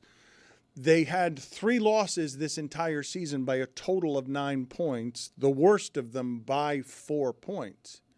You saw what they did to the 49ers in the first of these games. The Rams are the only team in the sport that can play with them that way, because they've got the number 1 offense going up against the number 1 defense, and it doesn't look like the number 1 defense. You're looking at a run throughout the sport that's one of the best we've ever seen with Sam Darnold at quarterback. That's what you just saw. And Sam Darnold is now 31-7 in his last 38. It's not quite as easy. What John Schneider did there, they flipped out Russell Wilson and Pete Carroll. Like, that doesn't happen all that often. I know it happened on the other sideline because it took another coach in between with Gerard Mayo, but they did it on the other team where they reinvented their quarterback, but they drafted a quarterback. It's not a quarterback that was available to everybody. They got rid of Pete Carroll and Russell Wilson, and there's not a holdover from when they were winning the championship the last time that John Schneider was the general manager there and they won the championship. That's nuts, is it not? It seems like we talk a lot about all the organizations in that sport. I don't believe that Seattle's regarded as one of the best, but none of us had Geno Smith replaced by Sam Darnold ends up in a title. Nobody had that. You know what it is? They don't have an owner screwing it up. They've had this weird trust situation that has been the ownership and all sorts of ambiguity around who's going to be calling the shots. And a lot of people say this about Green Bay too. They're so consistent. They've been in the conversation for practically 30 years. They go from Favre to Rodgers to Jordan Love. They don't have an owner screwing things up. He was able to do a full and complete rebuild without conviction from someone ahead of him in the corporate hierarchy. And maybe it speaks to that. They also got the right guy, right? Like, Mike McDonald was the perfect coach for this team. And I'm betting Baltimore's looking around being like, damn, we should have had him, and gotten rid of Harbaugh. Can I also just mention, speaking of the owner, what a feel-good moment it is when they hand the owner the trophy first after the Super Bowl win. It's so emotional. It's so great. I love it. It gives me goosebumps. Yeah. You know, the players, they put their bodies on the line week after week, day after day, and you hand that trophy to the owner first, and you hear from her. It's a moment that just can't be replicated. You know what's so great is because me sitting at home as a fan, giving my money that hurts to this franchise, I know that billionaire is going to be able to say pretty quickly that I'm the best fan in the world. Yep. I love, someone resonates. Someone who I would never know their name and wouldn't recognize them if they smacked me in the face. I love that she gets to hold the trophy first. And it's a beautiful moment in sports when the owner gets it. You're the best fan in the world. Yeah, love it. Thank you. Love it. The Sam Darnold story's crazy. you don't get to be discarded by 5 teams. Nobody believes that you're actually somebody who's a Super Bowl champion, and now you have more titles than the combination of Lamar Jackson, Josh Allen, and Dan Marino. Better story. Kurt Warner or Sam Darnold? Kurt Warner's a better story because you went from being unemployed. Thanks for undercutting that, Tony. You were. It's not remotely. Do you want me to join Jeremy or it's no? not remotely close. He's a bag boy. He was stocking grocery shelves. He wasn't supposed to be the starter. Okay, and Sam Darnold was seeing ghosts and was an absolute garbage man. No. Darnold's not the best redemption story. Though. Not a literal It's garbage Kurt man. Warner. Darnold's not the best redemption story. Best redemption story is John Elway. Like Elway had all of the hype. He was the greatest. He was supposed to be the greatest talent of all time. Drafted #1 overall, gets killed in his first 3 Super Bowls, and then a decade later finally wins one. Yeah, but he was always awesome. Yeah, but he was always the #1 pick who could have played baseball or football. Kurt Warner was stocking shelves. That's right. He wasn't the quarterback at Stanford or USC. He was stocking shelves after a stint in the Arena League. But I'm talking about redemption story. He went to was it Upper Iowa? Can you find for me, please, Roy, some of the details? I just want to get the details right on Kurt Warner's story because we do get forgetful here, prisoner of the moment. I just want the name of the grocery store. I want, like, what he was paid. I'm sure because this was written about a great deal, I'm sure it's been reported what the details of Kurt Warner were. But Zaz makes also an important point. That very year that they were the greatest show on turf, one of the best offenses of all time, Trent Green was supposed to be the starting quarterback and got injured in the preseason. Otherwise, Trent Green would have been, because that was Marshall Faulk and Isaac Bruce and Torrey Holt. Like, they would have had that offense. Yeah, he was looking good in the preseason. No, Trent Green, that would have been his moment. Trent Green would have been Kurt Warner if he had not gotten hurt that postseason. And you know what my proof is? They did it with somebody who was stocking shelves. Dick Vermeil was crying. Yeah, you'd cry too if you had to go to a grocery store and get a guy who's in an apron and he's like, come on out here. I got the greatest show on turf. Trent Green is hurt. You can be the greatest offense in the sport and the greatest redemption story of all time. Why, Zaslow, are you having trouble with the word redemption? Like, why is it that you're not giving Kurt Warner the redemption story that you're giving Sam Darnold? How was he redeemed? Sam Darnold got 5 chances from 5 teams who knew he had a pro skill set. Kurt Warner got 1 because he was bagging groceries. Sam Darnold came from being all the way down to all the way. That's redemption. Kurt Warner just literally came out of nowhere with immediate success. That's not redemption. The entire league did not want him before that. He wasn't bagging groceries because he had a lot of full-time NFL offers. Here's how it would go for them to have the same level of adversity. Sam Darnold on his 6th stop was told, I don't think this sport is for you. And then he can't find work. And then he has to stock a grocery shelf because he has to provide for a family and he doesn't have a job anymore. I disagree. Kurt Warner found success immediately in the NFL. All right, Roy, I want some details on this, but I'm just going to, just so that you understand why Sam Darnold's not allowed to be this. Kurt Warner was taking his right arm and putting pinto beans on the shelf. And they said, okay, you run the greatest show on turf. And then he came in, and that is what redemption looks and feels and sounds like. It was a Hy-Vee grocery store in Cedar Falls, Iowa. Do we know anything about whether he was actually stocking the shelves and bagging groceries? Because that once I was promoted, when I started as a bag boy at Publix, and then I was promoted to stocking the shelves. They hire from within. But when on busy days, that's how shopping becomes a pleasure. Yep. On the busiest days, I would have to go back and then also bag groceries after being promoted. Versatile of you. Well, because we were understaffed, and they had to can-do attitude. All hands on deck. Yeah, you know what you did? You made a way. He stocked shelves and faced products for $5.50 an hour on a night shift, by the way. You guys, I feel like I'm taking crazy pills. If someone wins the Super Bowl in their very first year in the NFL, that's not redemption. It's immediate success. It's a success story. No one wanted him before that, though. Okay. Like, he was available to every team, and he wasn't going to be the starter. Like Sam We're getting Darnold. bogged down. And you have to understand, like, there was a whole, final act for Kurt Warner in which the entire went back league to the Super once Bowl. again didn't want him, and he was like Matt Leinert's backup in Arizona, and he took the Arizona flipping Cardinals Yeah, to the 'cause Super Bowl. he was awesome. That's why. Put it on the poll, please. More of a redemption story: Sam Darnold or Kurt Warner. John Elway was and on put parenthetically Kurt Warner, former bag boy, just to load the poll. Weighted in our direction. I like Chris Cody sort of throwing over his shoulder. I feel like we're getting bogged down here. Yes, of course. They made a movie about it. Of course we are. Well, They but made a movie. Because it's a great story. They're not making a The movie check about in Sam Warner's Darnold. box. They're not making a movie about Sam Darnold. they may. They may. Nah, I feel confident in this. No movie, maybe a documentary. Gingers are never the lead. They're not giving Sam Darnold the lead. He's got to be way more interesting. Not a real ginger, by the way. Wait, Why what? not? Not a purebred. What do you mean? You don't get to make this decision. I do. I know what he means. Thank you. His skin is fine.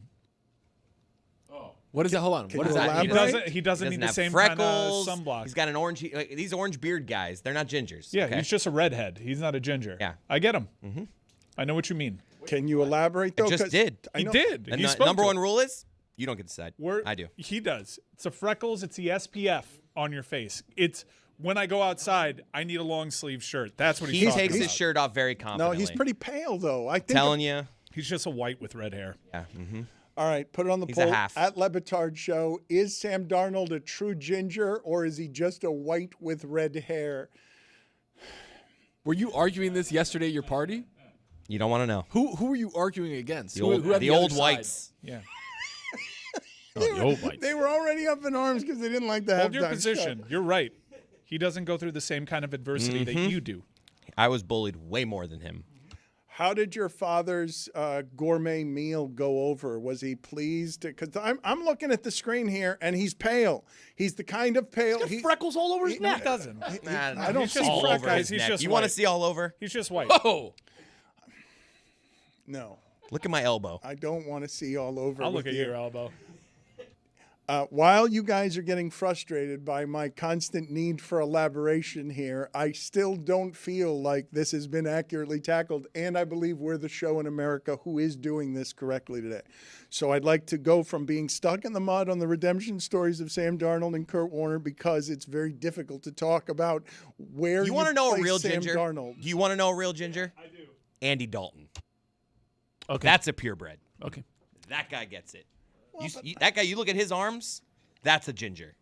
So Let me see Sam Darnold's arms. So it's freckles? So it's freckles. But it's the whole package. Okay, but his package It's just is you pale. see it and you're Whole like package? ginger or not ginger. His package is pale, and I imagine it could have freckles. If his package had freckles, would you nominate it? Would it?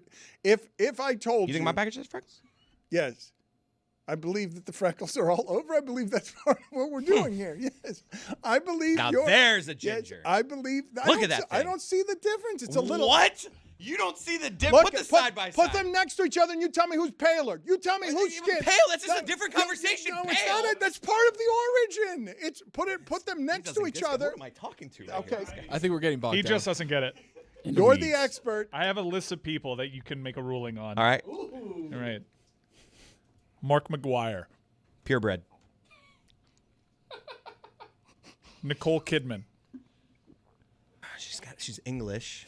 Australian. so pale. She's Australian. She's Australian. Pale doesn't have anything to do. He I says think she's just a lady with red hair. Yeah, but not a purebred. Emma Stone. Purebred. Nope, I take that back. Wait, what? I need to see her arms. Delonte West. You can get back to it. Yeah. Andy Dalton is my number one right now. Well, you keep saying number one, but when they get up on the screen, Darnold next to Andy Dalton. Reba McEntire. I think she dyes that thing. He dyes that thing? What thing? Dyes Her that thing. hair. Oh, Ed Sheeran. Oh, that's a purebred right there. Andy Dalton, Ed Sheeran. That's my poker Is hand. this lighting on the screen when they flip back and forth? Dan, that is just clearly ginger, fake ginger. Ginger, fake ginger. I mean, it's just like night and day here. Yeah. Look, I will grant you that Andy Dalton's head is redder than Sam Darnold's head, but his beard is not redder than Sam Darnold's beard. And you're doing Need this more than a beard. on hair. Yeah, but skin. Andy Dalton has more tan than Sam Darnold does. Prince Harry. Oh, he's like an 8. Sam Darnold's practically on the albino spectrum. So I didn't know that he was albino. You're focusing too much on skin, dude. Like, if you really look at me, I'm not even, like, look at my arms. My arms are, I know it's bad lighting. I'm not that pale. Like, what about Cynthia Nixon? I don't think you're going to 7.8. I don't think you're going to do better than Delonte West. I think that's the best you're going to do in terms of getting the awkward silence you crave. Still waiting on a ruling. He has kind of abstained on that one, huh? Like, did you guys notice that all of a sudden the guy who wanted to be consulted on all these things? Are you familiar with the internet conversation? Yeah, he's having some issues right now. No, not that. I'm talking about Just gingers. Like the Gingers. Ginger black adjacent Yes, stuff that's true. that's out there. I'm black. I'm sorry? That's what I've heard. Oh. Blake Griffin? Not pure. What? What? He's got the freckles. He's got the whole do you thing. mean? He's got to wear But SPF. he's not He's pale? moving the goalpost, guys. Yeah, come on. Now, Dan's You moving said the it has goalpost. nothing to do with paleness. You said it has He's nothing like a to do with 6.3. skin. What? Man. More than half. 9 out of 10, but you know what? This is your plight. All of a sudden, he doesn't want to be the ruler. He wanted to be the ginger ruler a second ago, and then he gets put in a position to ginger rule, and he says, I don't want Delonte West. And then he says he's been having problems recently. He just leaves that out there for, no, I know. It's been like 15 years. It's been a long time. It hasn't Yeah. been just recently. Not just a new thing. That's not what we were talking about, though. We were isolating simply pure ginger or not pure ginger. You said you get to decide. So I throw it to you, and what do? You abstain immediately. I'm going to have to, like, think. I can't just, I got to do research on this stuff. I don't, You had no problem doing it with Darnold and Dalton. Well, because I've done those, I've done the research for that. Where, Zaslow, like, honestly, this is going to be a very difficult thing to measure. Where are we going to classify Sam Darnold as quarterback for all times? Because when you get one of these, basically, let's play word association. If I say Brad Johnson or Trent Dilfer, there's one thing you think of. Yeah, he won it one year. It's not the rest of it. It's just, yeah, he won it once. And Sam Darnold now has a resume over the last 38 games. It's not a small sample. It's more than Drake May has played. Over the last 38 games, Sam Darnold is doing more winning than anybody. There's now a pretty fair chance that Sam Darnold is going to be in the Hall of Fame one day. No. No way. No. There's a fair chance. Dan, he's only been in the league for 7 years. He's got a lot of career left, and he just won a Super Bowl. There's a fair chance that he's going to be in the Hall of Fame. I'm with you. No. Right now. I can't If you were to do that project, with you he's got a guys. shot. I did that purposely. I just put him with Brad Johnson and Trent Dilfer as one of the worst quarterbacks to win a Super Bowl. And look, I'm not actually discrediting the fact that he's 31-7 over the last 38 games, but he's not the Super Bowl MVP and shouldn't be. Like, he's not the reason. He's the reason they won that Rams game. And they needed to win that Rams game, and he's the reason they won that Rams game. But he's not the reason they won the Super Bowl. So if Sam Darnold, you're saying, Zaz, is a Hall of Famer because of the projection of what's going forward and what he's done recently, do you not put Jalen Hurts in that same class, who basically kind of has identical stats to Sam Darnold the last couple of years, Super Bowl MVP? There's a fair chance that Jalen Hurts will be in the Hall of Fame. I'm not saying there's a great chance. There's a fair chance, yeah. I don't believe so. Now, I understand that winning gets assigned to quarterbacks, even though it's not a quarterback stat, because it's not, okay? Sam Darnold's not a better quarterback than Drake May. He's not. He's won more the last 2 years. He's not better than Drake May. He's not going to be better than Drake May. He's not. If I gave Drake May what it is that Sam Darnold had, he would have won by a lot more yesterday than Sam Darnold won. Sam Darnold's not the reason they won that game. He is the reason they didn't lose that game, because he's the only way they could have lost that game. Like, he's legitimately the only way they could have lost that game. I agree that Drake May is a better quarterback than Sam Darnold, but I'm not willing to say it as defiant as you are. Like, we would have been saying this about C.J. Stroud a couple of years ago as well. Heck, are we 100% sure on Jaden Daniels? Like, yeah, I think Drake May is better than Sam Darnold, but I'm not 1,000% sure like you appear to be. I think it was made pretty evident in everything that happened yesterday whose supporting cast was better. Of this, we will get no dispute. And Sam Darnold played quarterback better yesterday because there were plenty of times he was pressured also, and he didn't actually make the mistake he makes customarily. But he led the league in turnovers. Like, I'm not making that stat up. Sports, man. This is great. Keep it going. I like this. This is a good debate. An old-fashioned sports debate broke out on the sports radio show. What's happening? I'm telling you, I know guys like this. If you ask Sam Darnold, he wouldn't say. He would say, "I'm not a ginger." Yeah, he would. These guys, they don't want. You don't want this smoke. No, you don't. These guys don't want to be ginger. What Andy Dalton says he's a ginger. 1,000% Andy Dalton would say he's a ginger. What would Delonte West say? He would say no. I don't think he. Like, I'm being honest. I think if you say, "Are you a ginger?" he would be like, "No." What about Blake Griffin? I think he would be closer to saying yes than West. Is it the freckles? It's the freckles then. It's a combination, Dan. It's just it's kind of like a porn thing. You know it when you see it. But I've got to consult with you. I don't know it when I see it. People but are you wrong know often it when you see it. Well, like unlike porn, other people are just like, "Oh, ginger," and you see a little red, and you get so like, "Oh, pale, freckles, ginger." And like, no. One thing's for certain: you do not have the authority Zagak. to tell Chris who is ginger and who is not. Zagak. His plight. I know. I just want definitive rulings from him on Not what it definitive, is. Dan. It's life. not his It's called job life. to be what you need. I believe it is. As an executive producer But of not the as show, a it's ginger. almost by definition Yes, his by job. occupation, but not by race. Well, and this is where you're playing with fire. How do you know the? How'd that get in there? That's how I feel right now. How do you know the? I do. I know. The definition of redemption, the action of saving or being saved from sin, error, or evil. So obviously we're talking about being saved from error, okay? John Elway was saved from error. He was 0-3 in the Super Bowl. He was going to be known as a loser. If Kurt Warner never won the Super Bowl with the Rams, no one would ever know who he was. He would not be known as some kind of failure. That's what makes Elway a redemption story. Warner is just a great story. He didn't redeem himself from anything. Yes, he did. The league chewed him up and spit him out. Juju. He had the opportunity in New York, and they kicked him out of town. He was already a Super Bowl champion at that point. Right, but you're saying, like, he didn't have that going for him, and he did. Oh, It so just you're happened talking about after his the Super redemption Bowl. story I'm came saying in Arizona? His whole No. career. His career as a whole.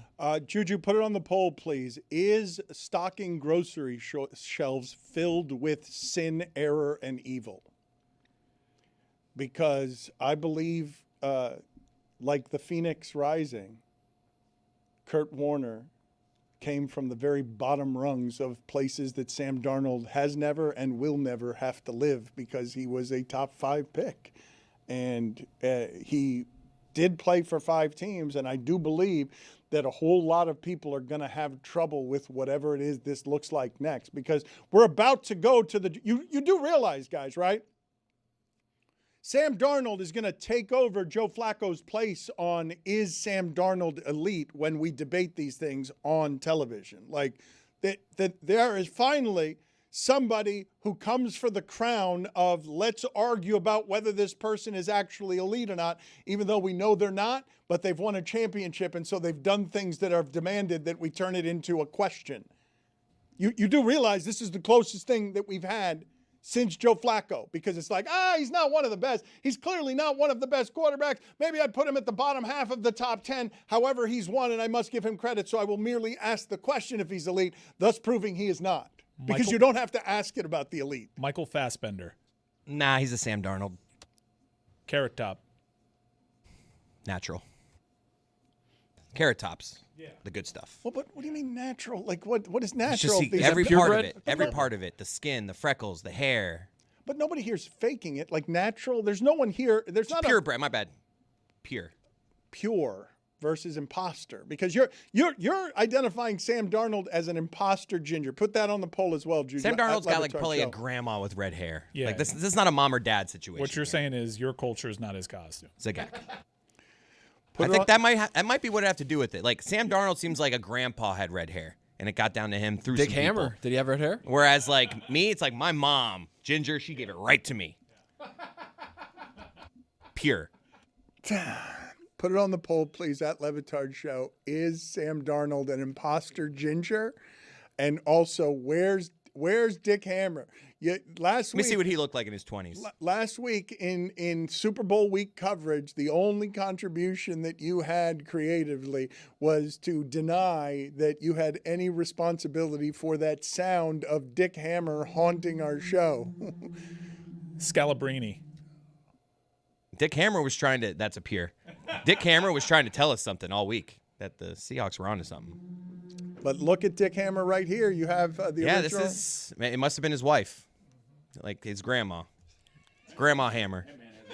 Grammar.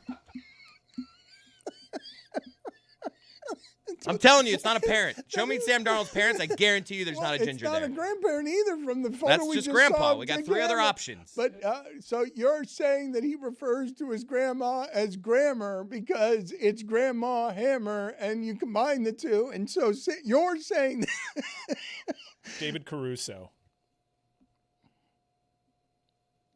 I got to look him up. The dude from CSI Miami that would walk away from Explosion. Oh, yeah, that's a peer. You referred to him as the guy from CSI, not from NYPD Blue? I could tell that he didn't know who David Caruso was. King of New York. Yeah. Conan. Jade. Conan's a peer. Jade's a good movie. He's Twins. So cool. Mike, that is an amazing radar you have for insecurities in our group that you were able to see from looking at the back of Chris's head that he had no idea who David Caruso was. That whatever it is that's happening in terms of where it is he tries to mask his insecurity under all that red hair and freckles he's got on the back of his neck, Bully. you could see he had no idea who Caruso is. Folks, listen up. The NBA's biggest stars deliver the biggest moments. And with DraftKings Sportsbook, an official sports betting parlay of the NBA, you can get right in the middle of it. And DraftKings has your back with early exit. If your player goes down anytime in the first half, you still get paid in cash. Download the DraftKings Sportsbook app. Use code DAN. New customers can bet just $5, and if your bet wins, you'll get $300 in bonus bets instantly. That's code DAN in partnership with DraftKings. The crown is yours. And that's the wrong thing, all right? Leave it all in. Boring Super Bowl in 5, 4, 3, 2, 1. And the Seattle Seahawks have won Super Bowl 60. This has got to be the most boring Super Bowl I've ever seen. Super Bowl 60, more like Super Bowl snooze fest, okay? Hands down the most boring Super Bowl I've ever watched. This is dead ass the worst Super Bowl I've ever seen. I thought I was gonna lose my mind. I'd rather watch paint dry than this Super Bowl. Up until the fourth quarter, this game was an absolute snooze fest. That game was the most boring Super Bowl I've seen in a minute. When a kicker puts up 17, well, that shit's a no from me. Boring ass Super Bowl. It's punt after punt after punt after field goal. We saw no touchdowns until the fourth. Don't be fooled by the final score. At least Bad Bunny did his thing, and at least the Pats didn't win another ring at this Super Bowl. I was so bored though, watching this Super Bowl. This was such an awful Super Bowl, I'm not gonna lie. I was so bored. This was so boring. It was terrible. Yeah, sometimes we get bad ones. It's been a minute since, I guess Mahomes has played in a couple of bad ones. Last year was bad. Where they got throttled a couple of times, but it was still Mahomes in the middle of it, and Mahomes losing is the biggest story in the sport. We had a great run of like 3 consecutive good ones. Yeah. Well, but this is what happens, okay? And this is a little bit surprising to me that Zaslow would dare say Sam Darnold has a fair chance to make the Hall of Fame. I'm just going to give you the stats of his first 5 seasons, okay? 56 games, 55 interceptions, 35 fumbles. Like, that's how much can change with this kind of run where Zaslow said something that's laughable. Like this is not a Hall of Fame quarterback under any circumstances, even if his next 10 seasons look like this one, because he led the league in turnovers. And he's not likely to go on a Tom Brady run of being in the Super Bowl every year and winning 7 of them in the 11 times that he goes or the 10 times that he goes, because he's Sam Darnold. And he's still Sam Darnold. And whether he's a different Sam Darnold, he's still Sam Darnold. And those numbers, 56 games, 55 interceptions, 35 fumbles, cannot be allowed in the Hall of Fame, even if you had him in high school. Like, you can't buy a ticket to the Hall of Fame. Like, if you're a quarterback who had those numbers at any time in your life, you should not be allowed admission to the Hall of Fame. Never mind being discussed as, is it fair to think of him as a Hall of Famer? What are you doing, Zaz? Though somebody wins. So you realize if he loses yesterday's game by a point, you're not saying any of this, correct? Like, you're just assigning a bunch of to him. Like, he didn't even play that well, man. That's his lowest completion percentage of the season. Second lowest yards per attempt. He overthrew Smith and Jigba on a clear touchdown. Should have been picked off before the end of the half with a dumb play that Gonzalez somehow didn't make the interception on. He was great last night, by the way. Yeah, he was great. Okay, I have 2 points I want to make. Number one, seeing what we saw from this Seattle team all season and then winning the Super Bowl, we would agree they probably have a window here where maybe they could do this again, right? Possible. I don't know. I'm actually really worried about Clint Kubiak leaving to the Raiders. I need to see who's going to fill that vacuum at OC, because he was the unlocking factor in Sam Darnold's, Well, who's the unlocking factor last year then? Kevin O'Connell, another great offensive coordinator. Yeah, well, 2 different guys now, 2 years have unlocked him. So I don't know. And by the way, and so now it brings you to the other point. He was drafted number 3 overall. Like, this is what he was supposed to be. And who's to say that now he's not going to be this guy for the rest of his career? What, 20 turnovers in a season leading the NFL? No, like a quarterback who is a contender every single year. Look, man, this part gets frustrating to me always, okay? There were 10 games during this season for Seattle where people forget that they were bad at offense. There were 10 games in the middle of their season that it just gets forgotten, and it'll get forgotten forevermore because they end up winning the title. But this is what we do with quarterbacks. And I just caution you on, let's see what they look like for the next 5 years. Like, the Eagles were pretty good for a while, and then all of a sudden they're not. The Chiefs were pretty good for a while, and then all of a sudden they're not. And they had more, I think, than when they won the championship. I thought they had more than this Seattle team has. Right, but the Eagles had, what, a 3-year run? And the Chiefs had, what, a 9-year run? This is the start of Seattle. I don't. Yeah, could they be a one and done? Maybe, but I don't. This looks like a team that's going to be able to contend for a little bit. They have a young core. You guys say that, but there are all sorts of factors in terms of who's chasing them and injury and all sorts of crud that ends up happening. And the quarterback is still Sam Darnold. Like, you can reinvent him some. But please, and perhaps they could do it the way the Eagles do, where Jalen Hurts is a bit of hard to quantify as a quarterback because he's not necessarily the reason that they're winning, although occasionally he is the reason that they do win. And I will say again that the game Darnold won was the Super Bowl they played 2 weeks ago against the Rams when he needed to be better than the MVP of the league, and he was. What happened in that game and in their games against the Rams this season is the difference between them being a 1 seed and a 5 seed. Like, that's a 2-point conversion is the difference between them having to go on the road for all three of their playoff games. And the most improbable, like, you can't even do that if you tried 1,000 times. Where the ball hits the helmet, goes forward, then Charbonnet picks it up inside of the end zone for the 2-point conversion. Like, that would be in a movie, and you'd be like, "Oh, this is kind of bull."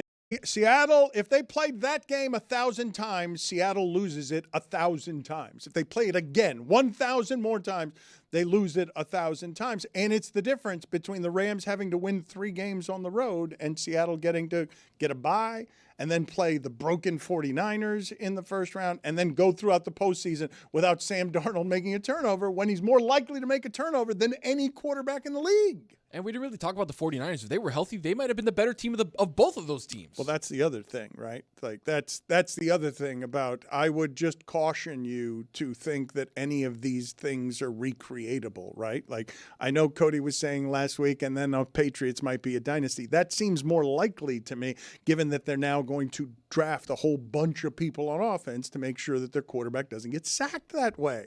Because their quarterback is better than Seattle's quarterback. I'm looking at the recent history of the Super Bowl, like 30 years. The only time like a Super Bowl winner has dropped off completely is when they've had either Manning or Brady retire on them. Usually if you win the Super Bowl, you're around for a while. Like maybe you don't win another one. The Saints won a Super Bowl, were in the conversation, lost plenty of playoff games as favorites, but they didn't go away. Yeah, but they had Drew Brees. Like Brad Johnson's team doesn't stay there. This would be what I'm saying for you to talk about this scenario in which Sam Darnold is maybe not this potential Hall of Fame trajectory guy. They would have to do something pretty unprecedented, which is go the way of like certain Super Bowl losers, like the San Diego Chargers, like the Cincinnati Bengals of Joe Burrow, who have gone away recently. It doesn't really happen. The Carolina Panthers of Jake Delhomme, they went away. The Cam Newton Carolina Panthers, they went away. Falcons and Matt Ryan. Yeah, it doesn't really happen to the winners. I mean, it did happen to Trent Dilfer, right? Like Baltimore never won. Baltimore did win again with Joe Flacco. Okay. And Ray Lewis was on that team that won. Okay. Trent Dilfer is the category that I'm putting Sam Darnold in. Right, and but it's Baltimore was probably never not bad. fair. Baltimore wasn't bad. Yeah, during but that never run. bad is not the same as winning it all the time. Like No, only but, one like, team they were gets in the to win. conversation. They were in AFC Championship games. Like they didn't go away. And you think Dilfer and Darnold are in the same I conversation? don't. I shouldn't do that, but I'm just doing the reasons that I'm doing all the other times I've seen a team win, not because of its quarterback. Like that game yesterday was not won because of Sam Darnold. It wasn't. It's just not. Like they gave Kenneth Walker the MVP, and it wasn't won because of him either. Like they won because the defense was strong, and to that degree, Ray Lewis and what you're talking about with those Ravens, they got Joe Flacco and they won once. I'm not as convinced as the rest of you are that this Seattle thing is here to stay, given that it would have been very easy for them to lose a first-round playoff game on the road as a 5 seed because it almost happened to the Rams. In the Rams Super Bowl against the Patriots, Brady really wasn't spectacular in that Super Bowl. 13-3 they won. He threw for 260 yards and a pick, but nothing really spectacular. That defense was really good in shutting down whatever McVay wanted to do. So it's like that's the last time I can think of a really good defense kind of propping up a quarterback. It could be the Nick Foles thing, where Nick Foles wins a Super Bowl with the Eagles. They take a slight step back, but a lot of those guys are still on the team, and they make it to a Super Bowl with a different quarterback, and then they eventually win it. You know Sam Darnold's full name is not Samuel. It's just Sam. It's just not Samson? It's just Sam.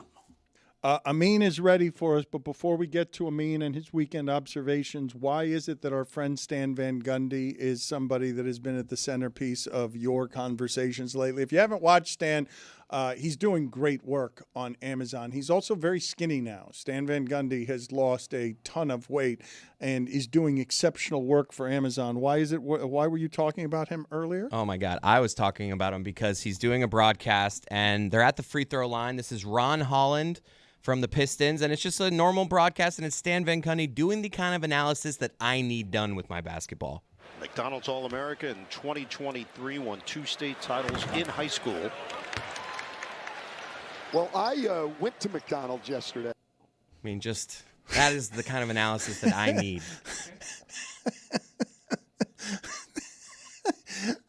Because that's what I thought about when you say McDonald's All-American. I'm in my brain assessing the last time I had. What McDonald's. if I say Mike McDonald? Is that what you also do when I say Mike? No, he's lowercase d. When though. I say Mike McDonald's offense or when I say Mike McDonald's defense, do you also think not as much with McDonald's All-American? Because McDonald's All-American, I know that is that McDonald's that you're talking about. We ordered a quarter pounder with cheese on it. Where is Jeremy? He's still working on his parody songs. Let's go ahead and do Amin's weekend observations. It is time for Amin to share his game notes. No one in the media will tell you what happened better than my boy. Amin.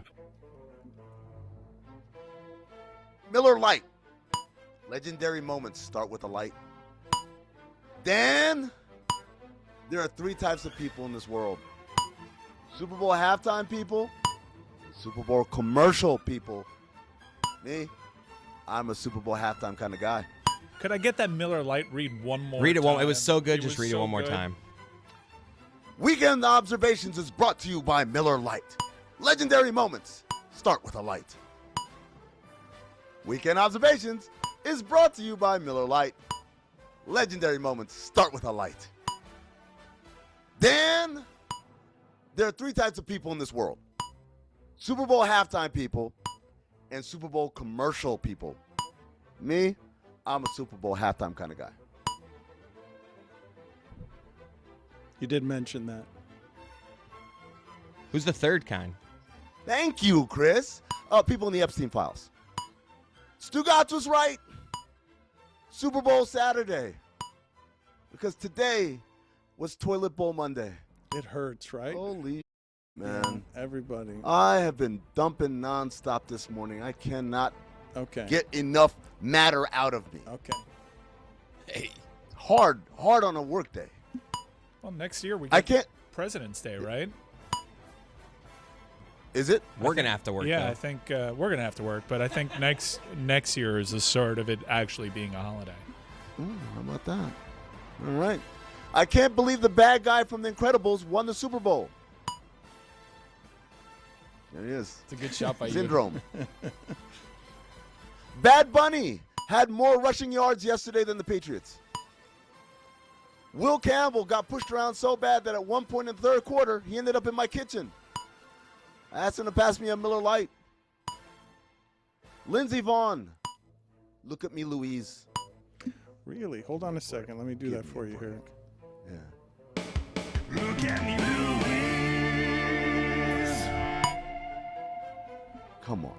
Oh, look, she's working out with the ruptured ACL. Oh, my God, how tough. I'm like, guys, there's a reason why no one plays sports on a ruptured ACL. Because then that's what happens. And everyone's like, oh, she's so brave. Like, no, not bravery. Pretty sure I Not saw that bravery at all. the fall had nothing to do with her torn ACL, though. Yeah, no, I'm certain. She was fine. She was doing great. She's out here just skiing normally on a torn ACL. Come on. You're better than that, Chris. Donald Trump posted that the Super Bowl halftime show was one of the worst ever and that the dancing was disgusting, especially for young children watching. Maybe ease up on the young children references there, guy. Yeah. He wasn't Feel like watching Danny the other one? No, he wasn't. There was no other one. Come on now. I feel like Danny DeVito's going to run in right now and just say, do not diddle kids. It's not good to diddle kids. Older than my daughter, younger than my wife.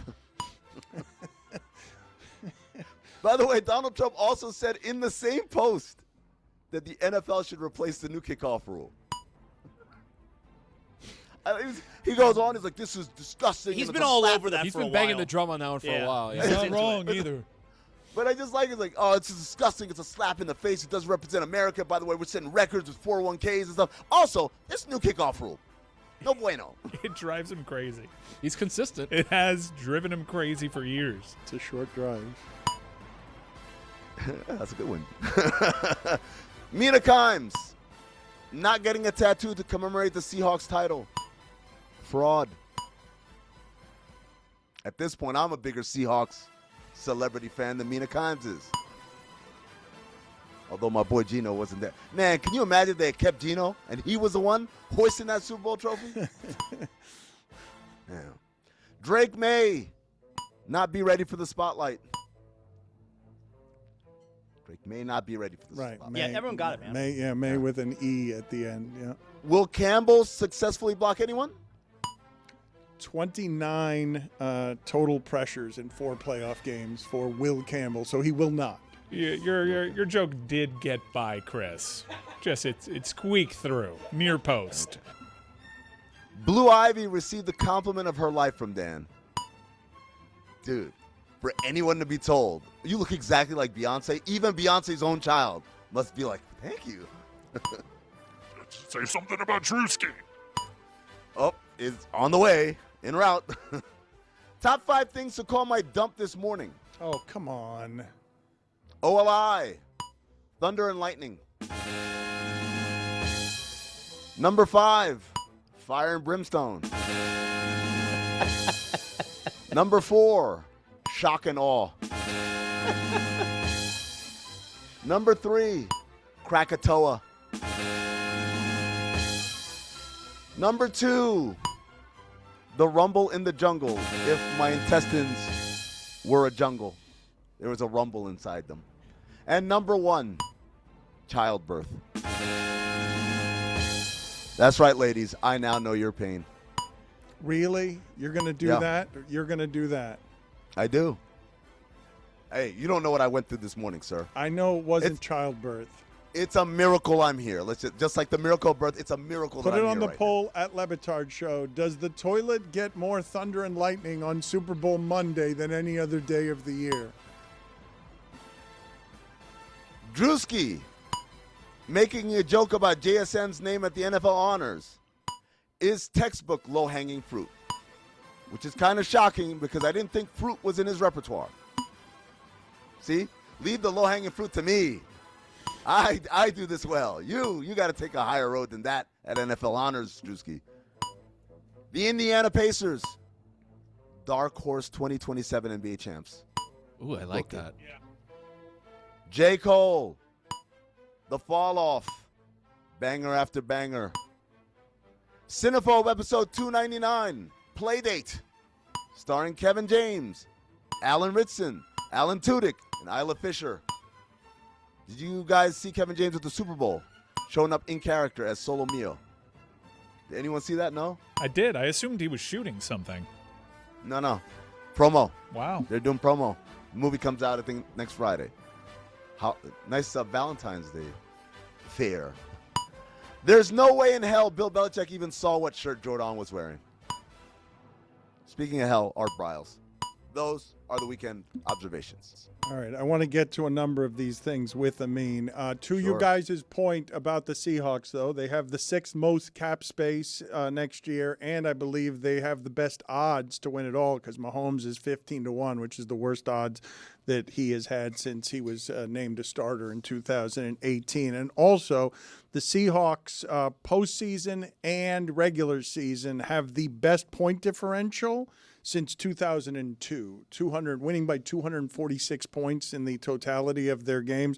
There's no questioning how dominant they were.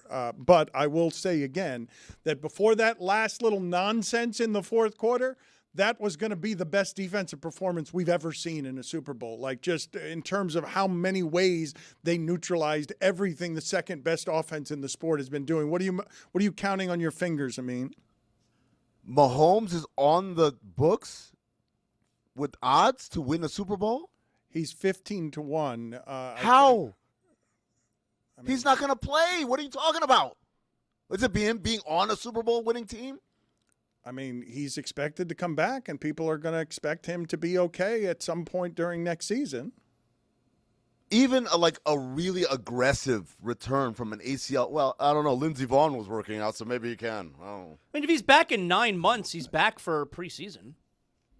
It's become routine now where someone gets injured at that point in the NFL, regular season is back for the next regular season. So ACL, I want to. You guys, I feel like people undersell an ACL. That's a serious injury, man. And people are underselling. Oh, he'll be back. He'll be fine. Like, no, it doesn't work. It once was, though, Amin. But then you see guys that are coming back from Achilles tears in 6 months flat. No, it's first of all, no one's coming back from an Achilles tear. It's 6 months flat. I want That's names. wild. Cam Akers. Look it up. Callum I don't know who Hudson-Odoi. that is. Callum I Hudson-Odoi. don't know who that is either. He's a soccer player. You know I feel Cam like you Akers. made up that name. You know Cam Akers. Come on. You fit in the word Nodoi in there. Like, there's no way that's a real name. Hudson-Odoi. You are mocking me, sir, and I don't like it. I don't take kindly to it. I have in front of me here, and I want to get Amin's thoughts on the halftime show, but it has divided the Paul family. Jake Paul and Logan Paul are on different sides of this. Jake Paul went to Twitter and wrote, "I'm purposely turning off the halftime show. Let's rally together and show big corporations they can't just do whatever they want without consequences." Which equals viewership for them. You are their benefit. Realize you have power. Turn off the halftime. A fake American citizen performing who publicly hates America. I cannot support that. And then Logan Paul says back, I love my brother, but I don't agree with this. Puerto Ricans are American, and I'm happy they were given the opportunity to showcase the talent that comes from the island. I mean, what have you seen in terms of reactions here? And is it just this clearly, I'm going to say racist? I can't say xenophobic because Puerto Rico it's is racist. But racist. I'm not saying xenophobic because Puerto Rico is the United States, but it's behaving as if it identifies as xenophobic. Like it is the pinnacle of racism, and also showcasing the absolute dog shit educational system that we have in this country, where many people are discovering through this that Puerto Rico is part of the United States. Like, how do you not know this? It reminds me, I always see these videos, my algorithm is messed up, where they have a map, and there are no names on the map, and they tell people, like, what country is this?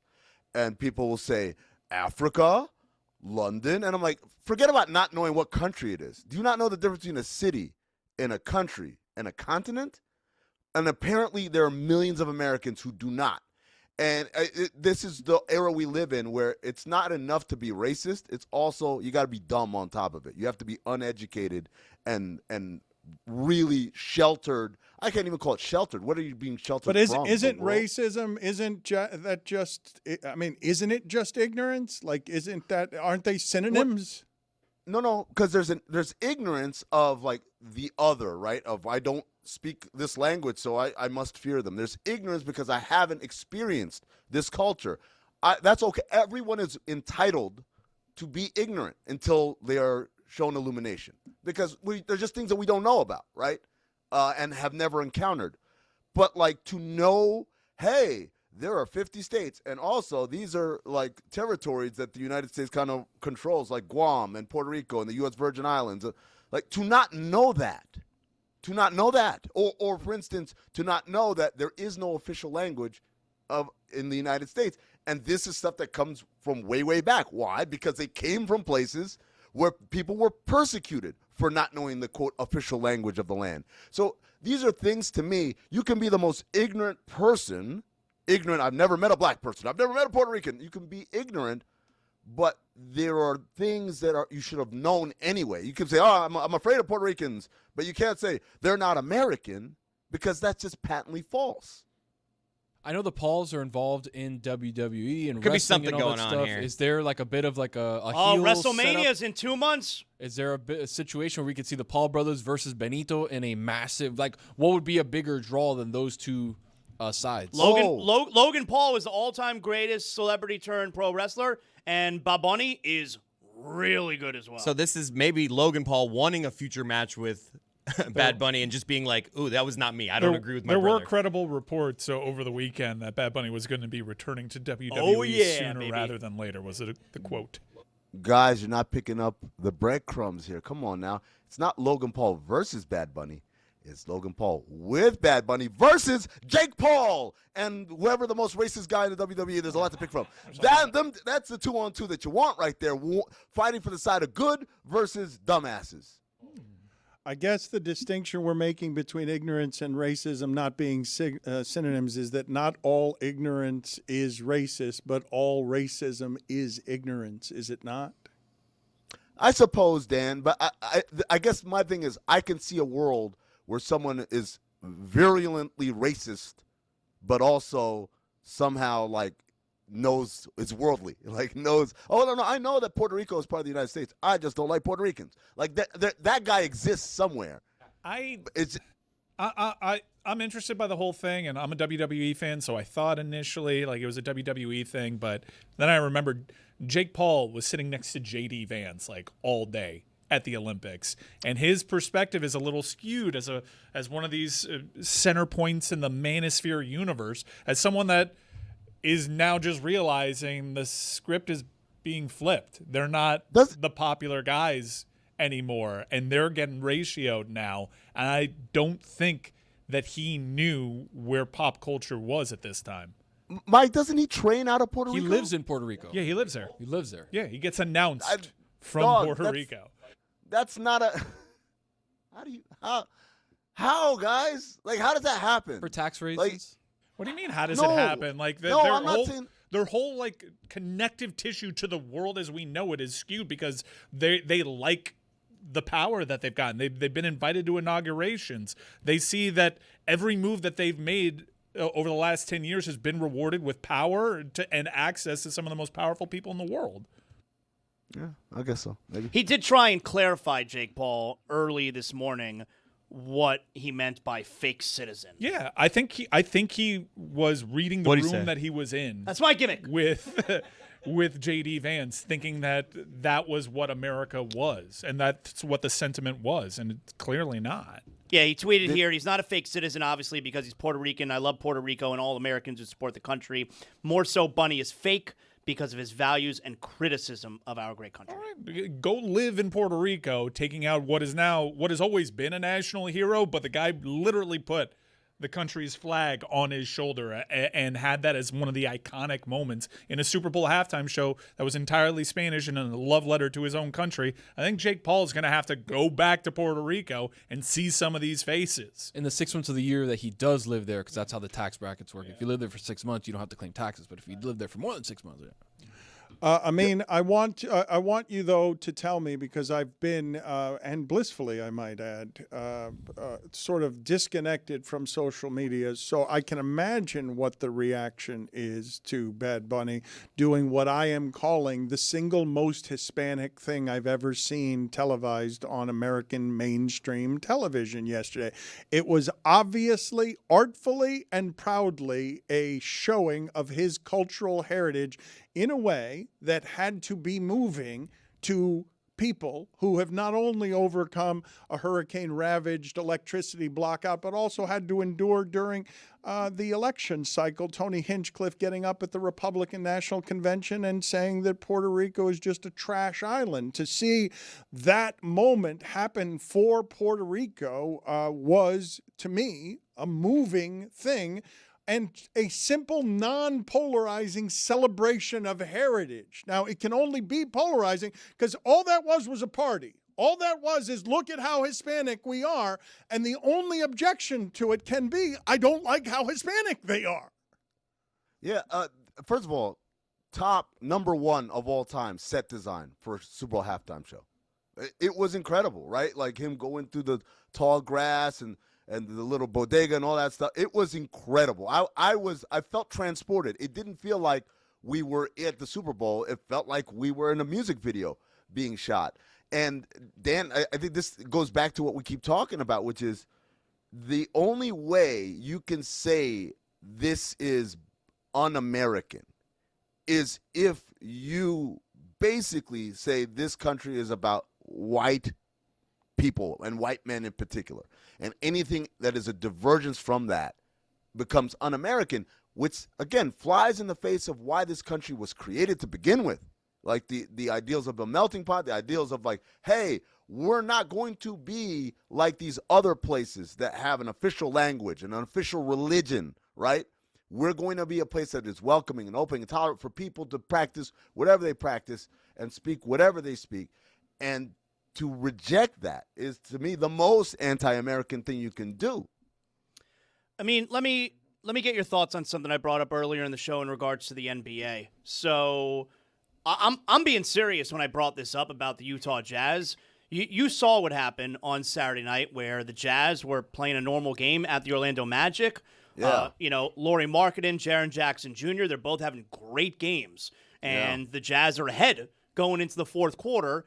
And then Will Hardy sits all of his starters, except Ace Bailey, sits all of his starters, including Jackson and Markkanen, doesn't play them a minute in the fourth quarter. Yeah. And obviously we understand the MO there. We understand what's going on. I mean, that's point shaving. Like there's a strategic decision being made in-game to stop winning, and I'm making moves in order for us to lose now. How is that not point shaving? Yeah, it's not strategic. What happened was they said something about his mama, and then he's like, you know what? You guys don't get to play anymore, and he benched them. And then at the end of the game, they apologized. So next game, they'll start again. But I have a feeling somewhere in around the third quarter, if they're up again, they're going to say something about Will Hardy's mama, and then he'll get angry. It's like, not, you guys are benched. but it's not point shaving. It can plausibly be argued that it's not point shaving because you're just putting in worse starters, but they're still trying. They're not actively trying to lose. Dan, they are the players are not actively trying to lose. That's what I mean. Will Hardy and the organization are actively trying to lose. This is the part where when you welcome gambling as a function of your sport, the way we have in American sports, meaning that it's fully integrated and there's cash being infused, there are certain activities that in a prior period you don't look twice at, now are offensive. And Zaz is absolutely right. Will Hardy, whether it's his decision or an organizational decision, we'll say the Utah Jazz, actively manipulated the outcome of a game. That happened. We know why they did it. It's because their pick is top 8 protected and they don't want it to convey. And I get it, and I'm all right with that. But the problem is we are welcoming in hundreds of millions of dollars of people betting on these outcomes. And so if I'm someone who bet the Jazz plus the points and they're up and I'm like, this is great, my bet's going to pay off, and all of a sudden, without any logical in-universe explanation, in-game explanation, the coach sits all of his best players, thus reversing the outcome of the game, that's a big problem. That's a huge problem, and it needs to be addressed. But again, this is like one on a long list of things that Adam Silver has not had a tight rein on. I mean, we had our scorned lover type of emotional reaction, Giannis and his prediction market partnership. But the timing on it was curious, and I'm interested to hear your thoughts on it. Yeah, a lot of people are like, oh, the league has to step in. I'm like, doesn't the government have to step in? Right? If I said, oh, man, if Tide sucks. Oh, my God, I can't stand Tide detergent.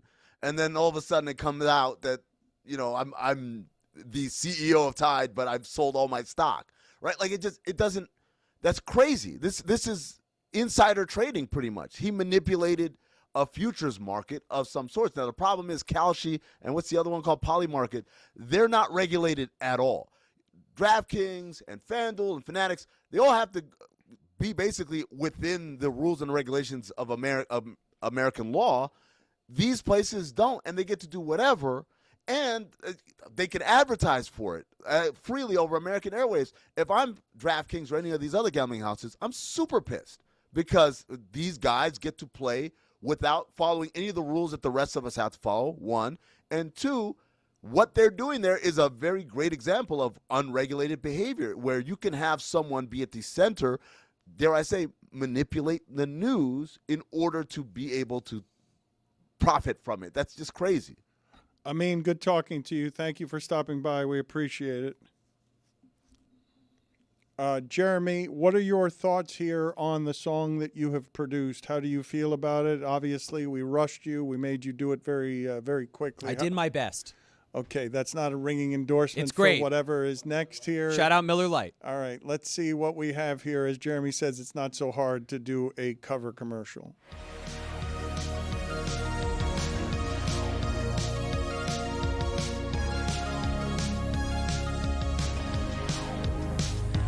Every time I think that I don't see all my friends enough, I go and get the beer that we all love, baby. 'Cause when I need a drink, more than 96 cows is too much. Crack open a can and feel the touch, slay me. I look around and moments are legendary. Golden color, it draws me. God malted barley with some toffee notes. I said, ooh, I'm drinking Miller Lite. It leaves all of the beers in the dust. I said, ooh, I'm drinking Miller Lite. When I need a beer, it's the one I trust. That could totally be a commercial. I stand corrected. That was good. Told you.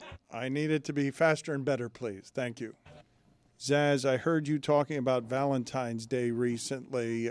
You have big plans for Valentine's Day, correct? I do. Yeah, I'm going to Vegas on Wednesday night. going to Vegas for Valentine's. Dude, taking this my guy's going wife- to take care of business over there in Vegas. That's right. Taking my wife to Vegas. She's never been to Vegas. We got big plans. What about your dad, Chris, and Valentine's Day? What does he do on Valentine's Day? He's been married for 174 years. He basically just says "baby" a lot. But no, my dad is actually excited about Valentine's Day, and we want to do something here with him. So if you have questions for my dad, he loves love, like really loves love. So he wants your questions. Call 305-486-4689. You can get love conundrums, love advice that you need, anything, nothing off limits. In the bedroom, any advice you need from Greg Cody. He wants your questions. So once again, 305-486-4689. Send them in early in this week, by tomorrow probably, and then later in the week we will unveil the love advice from Greg Cody. All right, excellent. So I've got some things to get to here with Juju. We seem to have a lot of polls today, but before we get into any of that, Juju, I have not been able to shake what happened to me during the second hour of our show when all of the crew informed me that I had misidentified Beyonce standing next to Jay-Z. Yeah, there's no excuse, but it was a flash. It went by quickly, and I just saw a lot of I saw hair, and here's the photo. Now, is this an understandable mistake that I made, or am I an idiot, or both?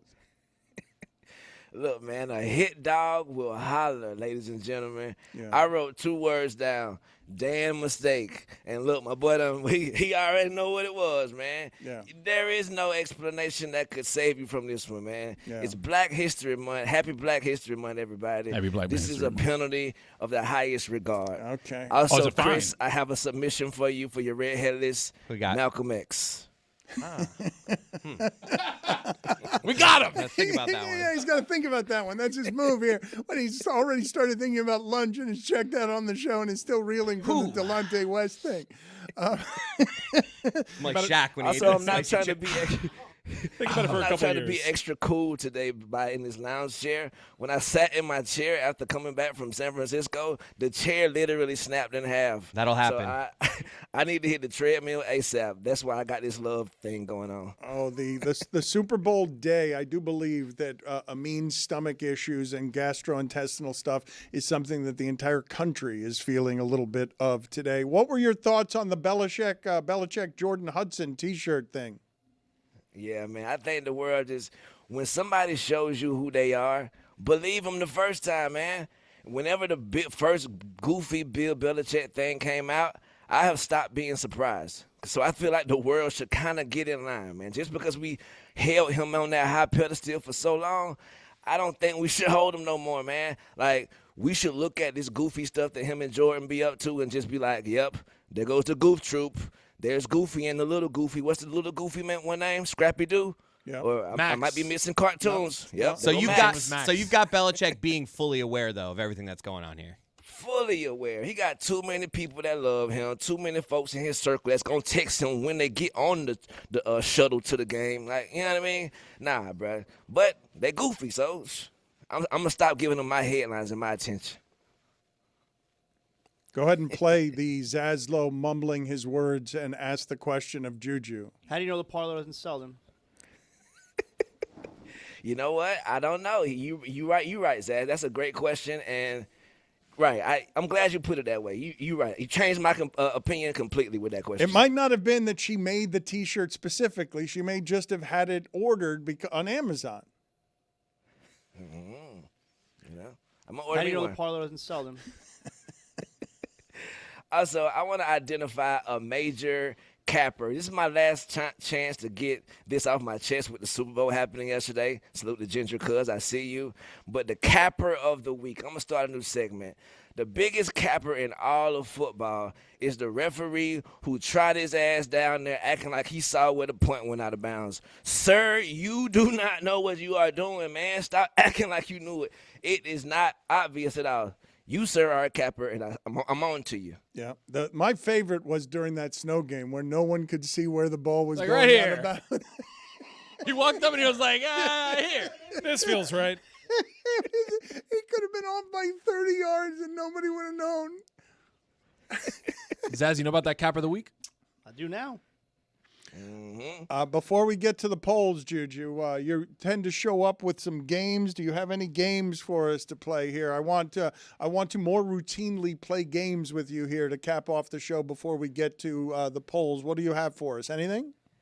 Yeah, we got some games to play, but I'm going to give you some free game this time, you did. And also, too, when you said that, I remember you said that the Super Bowl team had, the video team for the Super Bowl, they had a phenomenal job they did. And the audience was like, Dan, the Super Bowl team is used to pressurized moments. So that's from the audience, that ain't from me. But in Black History, man, I want to give you some free game to the audience, man. Like I said, the Caucasian audience be hitting me in the DMs, not understanding certain things. So I'm going to give them a little advice from the kid. Now, on IG today is the advice I'm going to give you.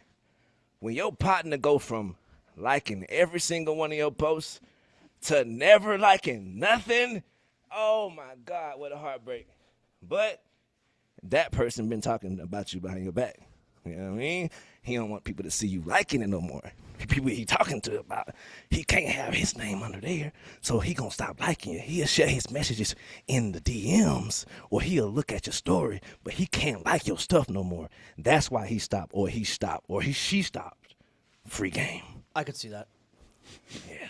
Well, that's why Juju is providing free game for everybody here. He's helping everybody with some advice. Not the game I was thinking of playing, but free game nonetheless. When you said the games, I was like, Juju's usually giving us game, not playing games. You're playing games, Dan. So are you, Zach. You're always playing games. Yeah, I wanted to. What are you're nodding? He calls you a sucker. You're nodding? No, I'm still nodding at what Juju said. I'm not even listening to Tony. Okay. By the way, I saw Weapons over the weekend, and it made me think of this. Oh, good movie. Shitty, you want to know how that, what were the kids doing? Well, now you know. Now I know.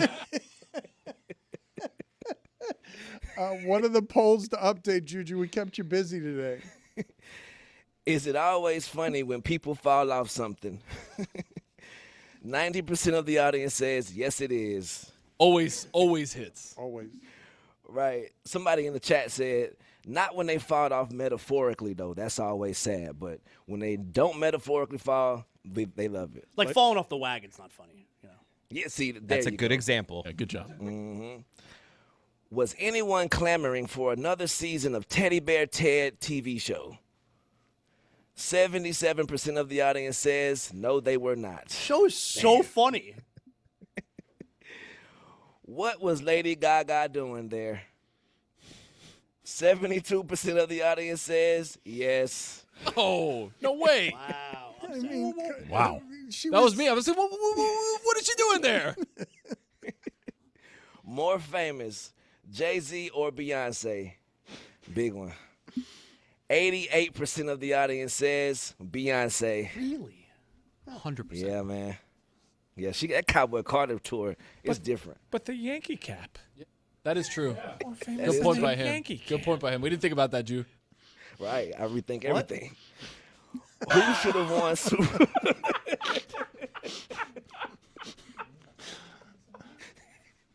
Who should have won Super Bowl MVP?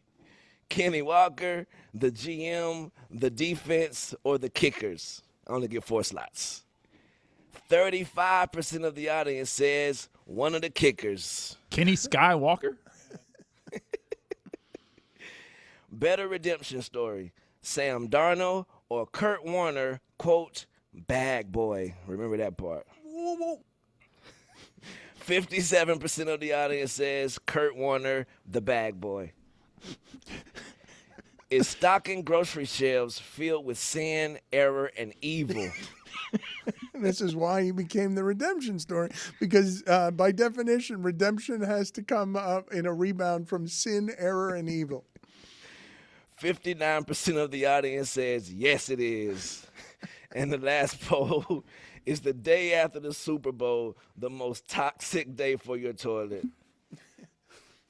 86% of the audience says yes, and those are your polls. Thank you, Juju. We will talk to you again tomorrow. Thank y'all.